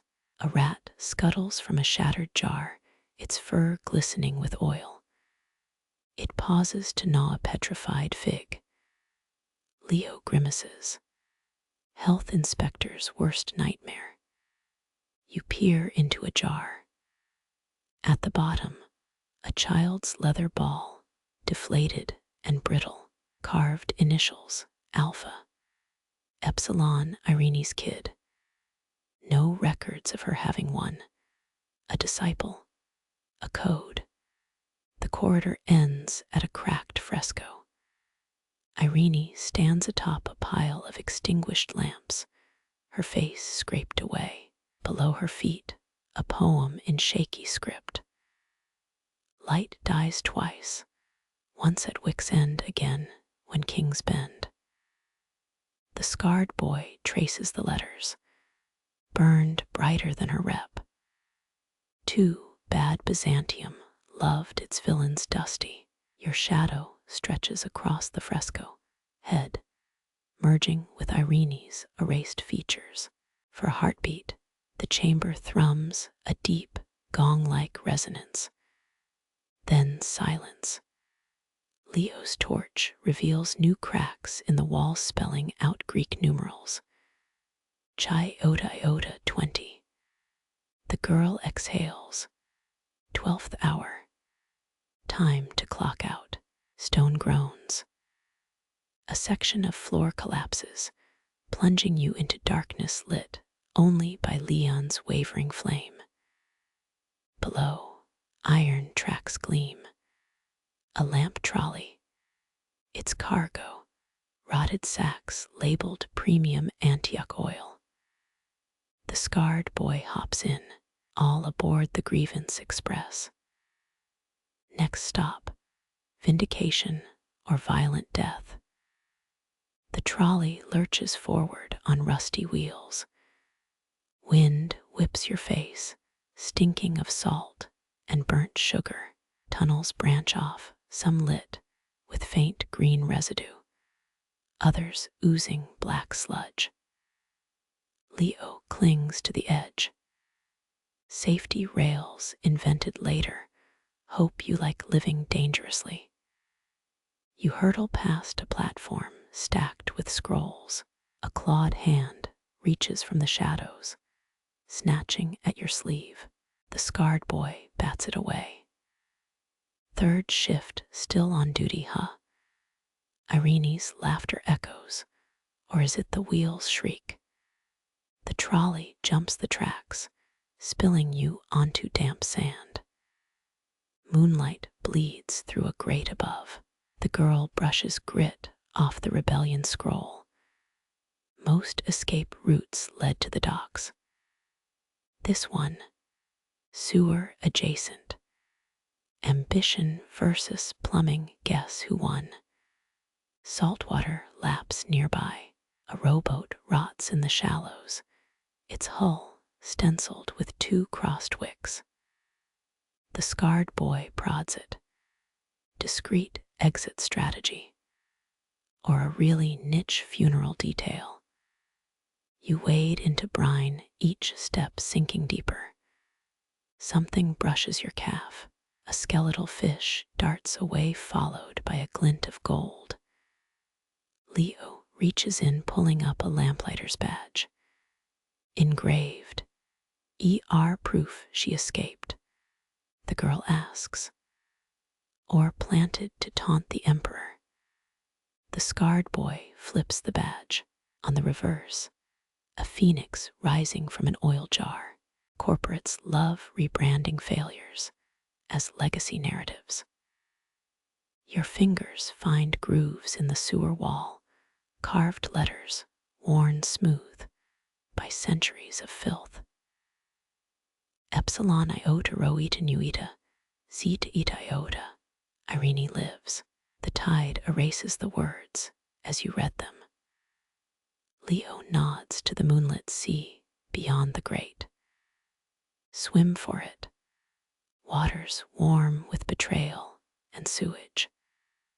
But the scarred boys already climbing the rusted ladder, each rung bleeding orange streaks onto his palms.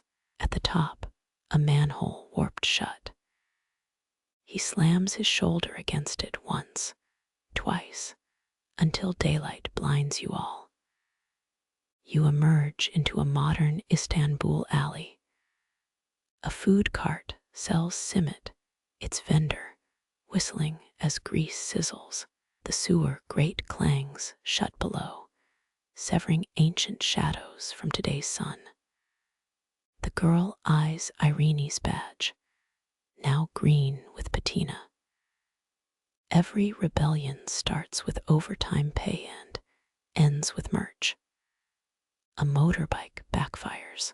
For a heartbeat, you smell peppermint oil and charred silk. Then it's gone, like a wick snuffed mid-flame. Damp simit crumbs stick to your palms as you exit the alley, the whistle of the vendor fading behind concrete towers. Across the street, scaffolding hugs, a Byzantine cistern turned tourist trap. Posters advertise sacred geometry tour with cartoonish labyrinths.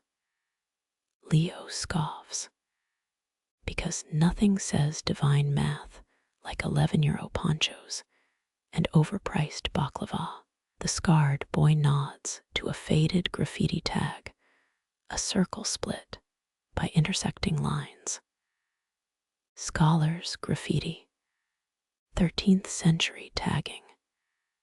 They wrote treatises on walls when parchment got too pricey.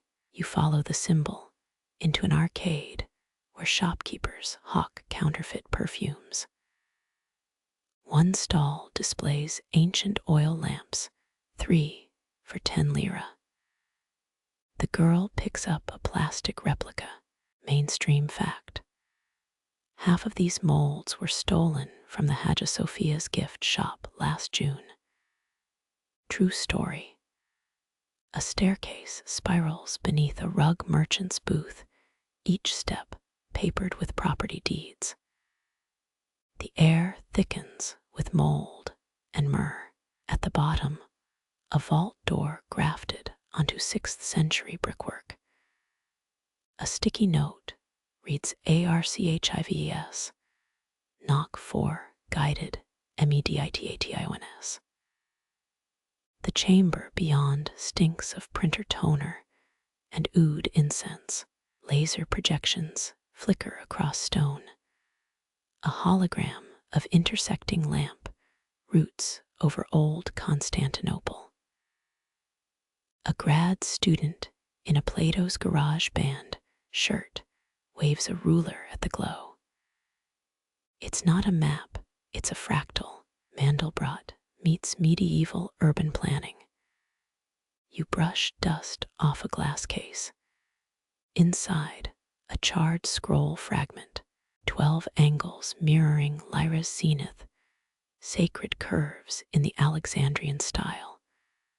The girl breathes on the glass, smudging it with rebellion-era oil, still clinging to her sleeve. So the Lamplighters were math cultists. Worse, the grad student says, they were bureaucrats with a poetry license. He taps his tablet, the projection shifts to star charts. One guy proved their roots matched constellations, got roasted for heresy. Literally, Leo squints at a manuscript under Velcro straps. This says they navigated via Ursa Major's tail. That's north. Byzantium's lamps ran east-west. Math doesn't math. The scarred boy unrolls a yellowed diagram. String theory meets sewer blueprints. Faded red lines track patrol routes, forming a hexagram. He smirks. Quirky tidbit. The guy's skeleton vanished mid-excavation. Only his left index finger bones remained. Archaeologists found them inside an Ottoman tax ledger. A janitor's cart rattles by, its wheels squeaking in time with an Ariana Grand chorus.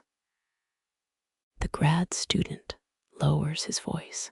They say his ghost recalibrates GPS signals. Modern cars swerve near certain historic intersections, but it's probably just potholes. You spot a mosaic half covered by a We Heart suit bureaucracy. Poster, tiny tiles depict a scholar holding dividers to a lion's skull. Blood drips from his stylus, pooling into a perfect circle. The scarred boy scratches his neck. Either deep metaphor or someone dropped their cafe latte during restoration. The girl nudges a filing cabinet labeled confiscated mysticism. Its drawer sticks, spilling photocopies of 1920s excavation logs. Subject 27A. Charred hip bone with embedded compass rose. A coffee stain obscures the next line. Proof of applied astrology or early performance art. Glass shatters upstairs. The grad student freezes, eyes wide, as a Byzantine censer swings overhead. We're technically closed. Also, you didn't see the unpublished codex pages in the men's bathroom. Wink. 3 stalls down, a photocopier whirs under flickering lights. Taped to its side, a photocopy of a photocopy titled Double Shift Alignments and their cosmic LOLs. Leo holds it to the light. GPS coordinates for a kebab stand. Scholarship's dead, the girl mutters. We killed it with track changes and cheap toner. You pocket a scrap from the recycling bin, a fresh translation, thus arranging nights labor not by logic, but by the moon's disdain for right angles. The margins scream red-penned rebuttals. Unsupported. See page 78, ON, trade, ROUTES. A shadow looms the janitor, gripping a mop like a scepter. Hauntings start at 7. Management says, no loitering in Neoplatonic thoughtscapes. The scarred boy jerks his chin toward an exit sign. Fringe theory says the roots were soul traps. Lamplighters herding shadows into sacred shapes, turning greed into geometry.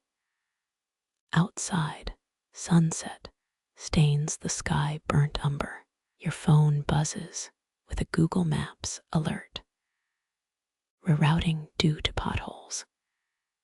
Historians still argue whether the scholar's work exposed divine patterns, or he just really hated straight lines. Streetlights flicker on each bulb, reflecting off an oil-slick puddle. The scarred boy's laugh cuts through traffic noise. Sacred math won't fix modern street grids. But hey, nice tourist gimmick. Your boot scuffs the pavement, revealing cobblestones beneath asphalt. For a breath, constellations glow underfoot, phantom oil lamps tracing Ursa Major's curve. Then a bus honks, and the vision dissolves like smoke from a snuffed wick. The streetlight above you buzzes, its glass dome warping dusk into greenish haze. Inside, a filament coils like a sleeping viper. Leo wraps the pole with his car key. Persian tech, 8th century innovation lenses that spread light wider than a sultan's ego. Behind him, a billboard flickers with ads for solar lamps shaped like tulips. Mainstream fact. Sassanid glassmakers used sand from Dashti Lut, heat-resistant. Desert silica's secret. The scarred boy crouches, palms a shard of bottle glass embedded in the curb. Quirkier fact. Diggers near Persepolis found a kiln full of cursed lenses. Every one bore tiny scratches, like claw marks from inside. You squint at the street lamp's refraction. Patterns swirl on the asphalt. For a heartbeat, they resolve into Kufic script, Allah in light and shadow. A motorcycle's headlight erases it. The girl kicks a pebble into traffic. Persians shipped these lenses as fire stones. Byzantines taxidermied them into lamps, tripled illumination. But TSSSD. She mimes an explosion. Glass too pure. Made alleys look noon bright. Bad for lurking.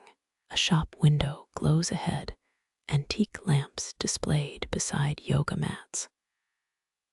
1. Lens-capped relic squats under sticker. Caution, may attract historical RENACTORS. The owner shuffles past his shadow, stretching 10 paces in the distorted light. You lean closer. The lens warps your reflection, nose bulbous, eyes comically wide. Historians still argue whether Byzantines feared the light's honesty. Brighter streets meant fewer shadows for diplomacy. A tour group passes their guide, shouting over a megaphone.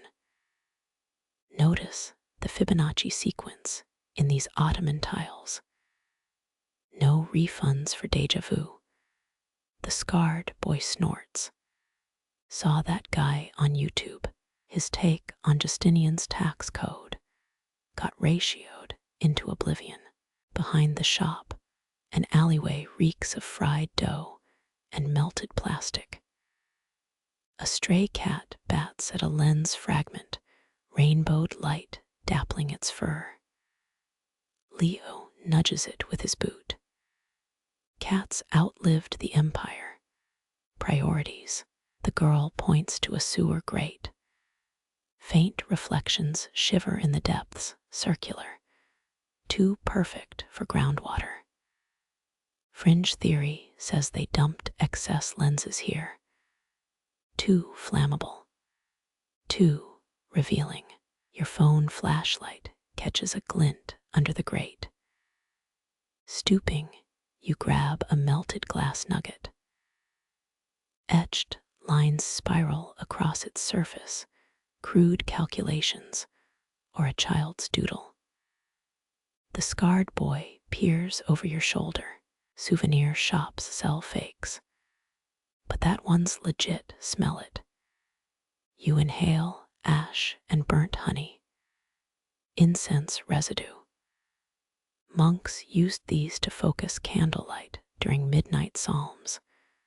Forgot to mention the degree burns. A vendor's cart squeaks by, its propane flame hissing under a kebab skewer. The glare mirrors the lamp in your palm, two eras of illumination, separated by a grease stain. Leo fake whispers. If you listen close, you can hear the health department screaming. The glass warms a phantom heat from some long-dead desert kiln.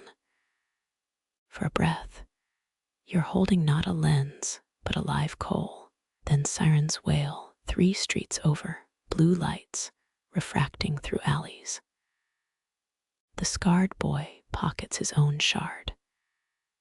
They say, if you line up 12 fragments under a full moon, you'll see where the Silk Road really went. Or the girl yawns. You'll hallucinate a very aggressive camel. Above you, a plane blinks across the first stars. Its jet trail crosses the street lamp's glow, briefly forming a dotted line eastward. To Persia, you think, then laugh at the conceit. The night deepens. Somewhere a bulb shatters in its socket. Darkness rushes into the gap, old and patient and grinning. You trace the lamp's bronze keyhole, its edges worn smooth by unmarried hands. Guild rules carved into the base. No spouse, no progeny. Flame is your lineage. A modern historian's sticker clings to the side. #celibacy is the new black half scratched off. The scarred boy flicks a lighter near the wick. Mainstream fact. Lamplighter journals mention a bride tax, double oil rations if you stayed single. Only way to afford that. Inherit a dead man's root. Above you a flicker. The lamp's flame gutters sideways despite still air. The girl snorts. Quirkier fact. Diggers found a skeleton under the hippodrome, clutching a sparrow's skull. Graffiti nearby read, Pi Upsilon Rho, Gamma Alpha Mu Eta Sigma Epsilon Iota. Fire marries.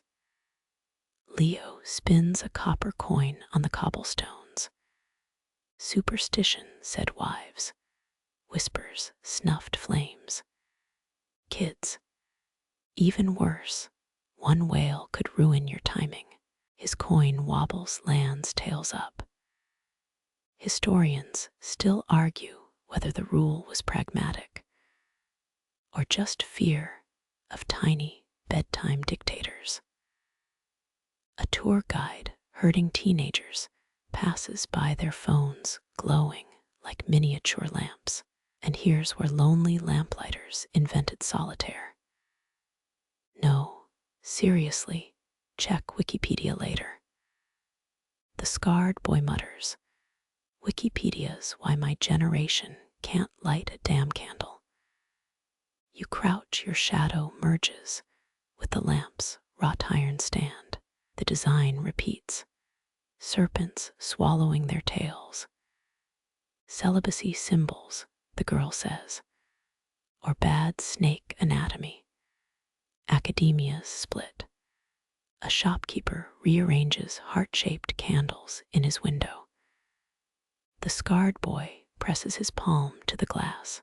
Found a betrothal contract from 1104. Lamp oil trader promised his daughter to a guildsman.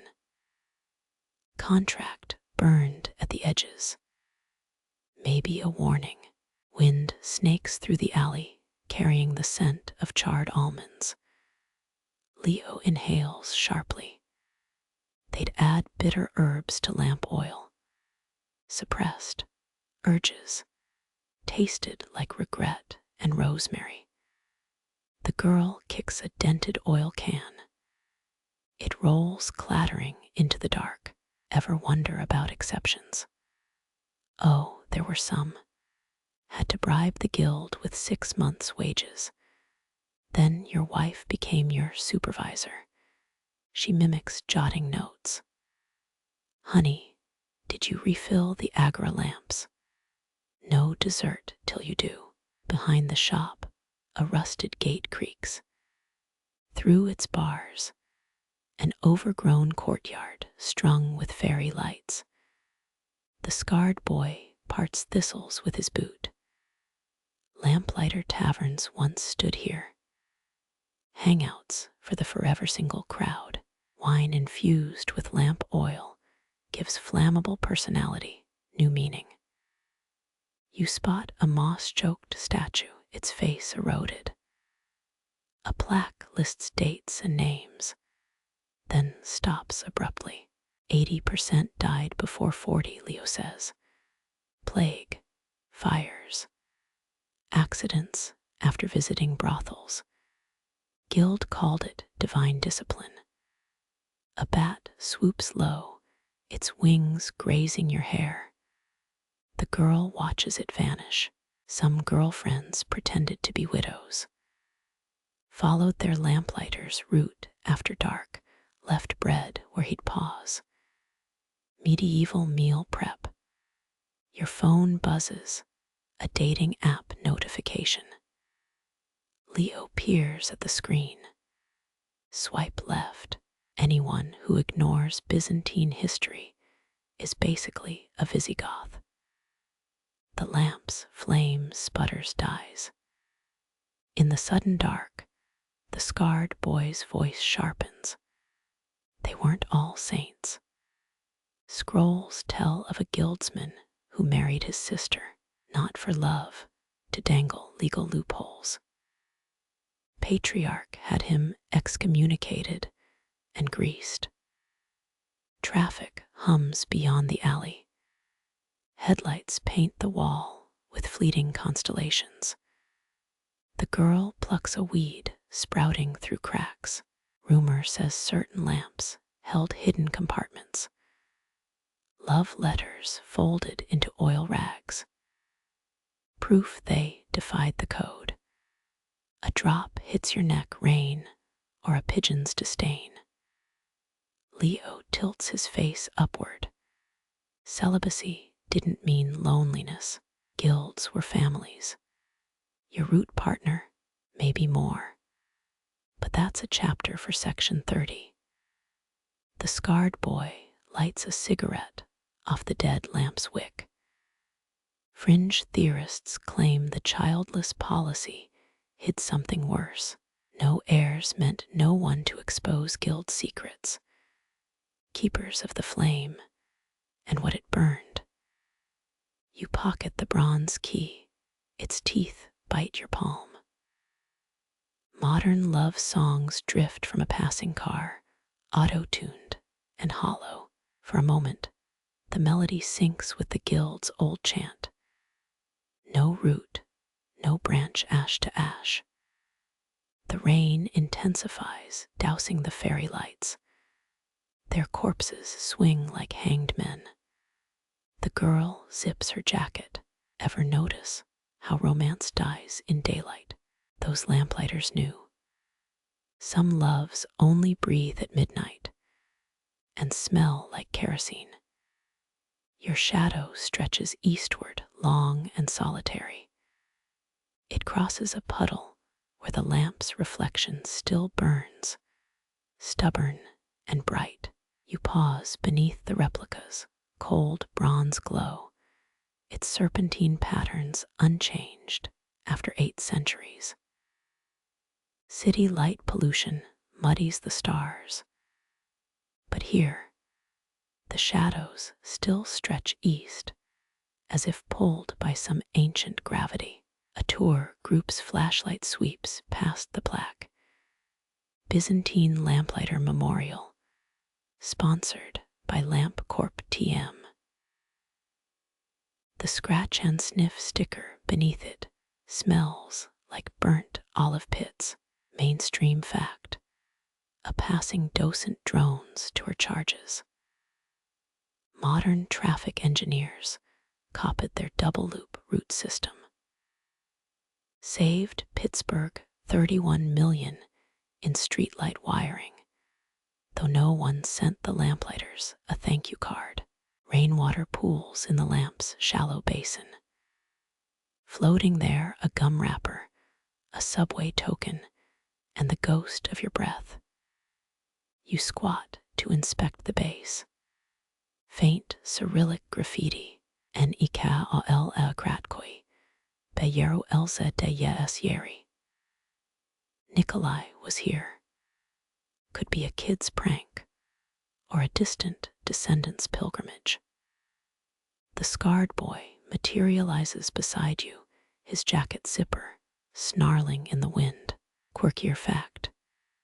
Last year, a smuggler got caught hiding VR headsets inside 6 replicas. Turns out, he'd also stuffed the hollow poles with 13th century lamp oil. Customs called it archaeological contraband. He called it immersive ambience. A skateboarder grinds along the memorial's edge, wheels screaming like unoiled hinges. His t-shirt reads, "Make darkness lame again." The lamp's shadow licks his ankles as he jumps the curb. Across the street, a cafe steams with late-night patrons. Their phones cast jagged halos on the window panes. The girl leans against a flickering lead lamp post, its light too crisp, too sterile. They upgraded the tech, but kept the snake motif. Think it's an inside joke. Empire's worst HR policy meets corporate art. You press your palm to the replica. The bronze drinks your warmth, an old trick of thermodynamics. Or maybe the metal remembers when hands like yours, trembling with fatigue, scrubbed soot from these ridges. A busker's accordion wheezes nearby, a mangled rendition of Stairway to Heaven. Leo tosses a coin into his case. Historians still argue whether they preserved the design out of pride or shame. Those serpent loops, could symbolize eternity or swallowing regret whole. Rain slides down your neck cold as oil from an unsealed flask. The scarred boy lights a cigarette, cupping the flame like a votive offering. Found a 2014 obituary for Maria Kukuladu, last known lamplighter descendant. Died at 94. Her hobby, breeding canaries. No reason given. Maybe just liking brightness that moved.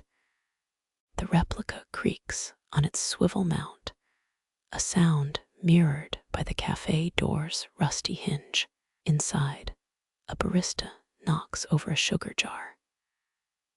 Granules scatter like miniature hourglasses draining. You imagine a lamplighter counting each grain, calculating if he had time to reach the next intersection before his reservoir ran dry. Your phone buzzes, a news alert. Archaeologists unearth double-shift route blueprints beneath Istanbul Mall site. The render shows a Starbucks straddling a 500-year-old oil depot. Comments rave about the authentic Byzantine espresso experience. The girl snorts. Wonder if they'll sell plush lamplighters. Cute little widows sewing shrouds by lamp glow. 5 stars on Etsy. Wind bullies the rain sideways. The replica's flame-shaped bulb flickers, LEDs mimicking imperfection. For a heartbeat, the shadows ripple authentically. Then the sensor resets, and everything's clinically bright again. A toddler lobs a juice box at the memorial. It arcs, hits the plaque with a splat. His mother scolds him in rapid Turkish. The scarred boy translates, "Don't disrespect history," kid says, "but it's just a stupid lamp." Ah, future scholar, you circle the replica, one hand skimming its pitted surface. Your fingers catch on a dent. 1926, maybe, when some drunk mistook it for a urinal. Or 2003, when protesters chained themselves to it during the blackout riots. A taxi honks, its headlights carving the street into chiaroscuro fragments. For a moment, the shadows align just so, a double helix of dark spiraling toward the Bosphorus. The girl inhales sharply. They say if you follow a shadow from one lamp to the next at midnight, you'll end up where they trained apprentices. Or outside a 24-hour kebab shop. Depends who's desperate enough to believe. The scarred boy crushes his cigarette under heel. Ash mingles with wet concrete. Saw a tattoo once, full back piece of a lamplighter's route map. Guy swore it helped him navigate divorce court, said every twist in the ink mirrored his ex-wife's arguments. Your shoes squelch as you step back. Neon signs bleed across the replica's bronze, McDonald's yellow, pharmacy green, dating app pink. The lamp becomes a prism, refracting a millennium's worth of bad decisions.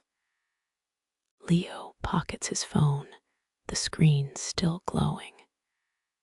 Think they'd laugh at us, using pixels to chase their shadows. Or maybe they'd join the subreddit, our lamplighter memes. Post your drippy oil stains here. A street cleaner's bristles rasp against the curb. The rotating lights atop his cart pulse like a dying lighthouse. You imagine him as the last lamplighter, broom instead of oil flask, sweeping away the night's debris. The rain relents. Clouds peel back to reveal a waning moon, same sliver that watched over double shifts, and extortion taxes, and lovers, coded signals. The scarred boy tilts his head. Hear that? Silence. Then the distant clang of a tram. Exactly, he says. No more sandals on cobblestones. No oil sloshing in flasks. Just us, talking to a fancy coat rack. The girl peels a wet paint sign off the memorial. Underneath, fresh graffiti. A cartoon phoenix rising from a lamp. Speech bubble. Free bird funeral home, your ashes, our passion. You lean against the replica. Its chill seeps through your jacket, a placebo for the warmth it once radiated. Somewhere, a night shift worker logs into Zoom. Somewhere else, a cat knocks over a candle. The loop continues, unlit wicks and lithium batteries, and shadows that outlast empires. Your reflection blinks in the lamp's glass pane. For a breath, another face overlaps yours, sunken cheeks, soot-stained brow. Then a raindrop strikes the surface, and he's gone. The bronze cools beneath your palm now, its borrowed warmth sinking into night air. Rain whispers through cracks in the sidewalk, becoming puddles that mirror fractured streetlights. You count them 1, 2, 3, until the ripples blur. Across centuries, another hand might have traced these same serpentine grooves, calloused fingers charting shifts between flame and shadow. A breeze tugs the hem of your jacket, lighter than oil smoke, softer than museum velvet. That flicker in the lamp's glass pane, just a parking garage's neon sigh. Yet for a breath, it danced like a wick fighting diesel-choked wind. The cafe's last customer exits, her phone glow bobbing toward the subway. Somewhere between asphalt and aurora borealis, a cat bats at a candle's reflection. Shadows pool where Lamplighters once stood, now filled with gum wrappers and mistrustful laughter. You tilt your head. No sandal scuffs or oil sloshing, only distant sirens weaving through apartment towers. But the moon remains, that same thin smile that watched Nikolai carve his name. Whether defiance or devotion, metal forgets. Rain doesn't. A bus honks 3 blocks east. The replica creaks, not a lament, just tired hinges. Tomorrow, cleaners will scrub graffiti from its base, pour fresh concrete over tonight's cigarette ash. Still, in split sidewalks and steam vents, cracks remain. Places for echoes to nest. Your breath fogs the plaque. For a blink, the letters swim Byzantine Lamplighter Memorial, mixing with Maria's canary songs and Leo's choked laughter. Then clarity returns, sharp as LED sensors. One step back, then another. Shadows cling to your heels like orphaned flames before dissolving beneath a crosswalk's glare. You almost hear the scarred boy's smirk. Fancy coat rack, remember. But the breeze lifts, carrying with it the faintest hint of charred olive and something sweeter, stolen pomegranate, a child's juice box. The distinction blurs, as all stories do when streetlights outnumber stars. You walk. The replica shrinks behind you, a fossil in a display case. Your shoes tap a rhythm older than asphalt, slower than empires, quieter than breath. Sleep follows in half steps, now a gentle tug at your eyelids. Let it pull you toward dreams of parchment blue twilight, of oil flasks refilled with moonlight, of shadows that need no lanterns to dance. The night stretches patient and endless as you surrender to its oldest truth. Every darkness ends when light learns to rest.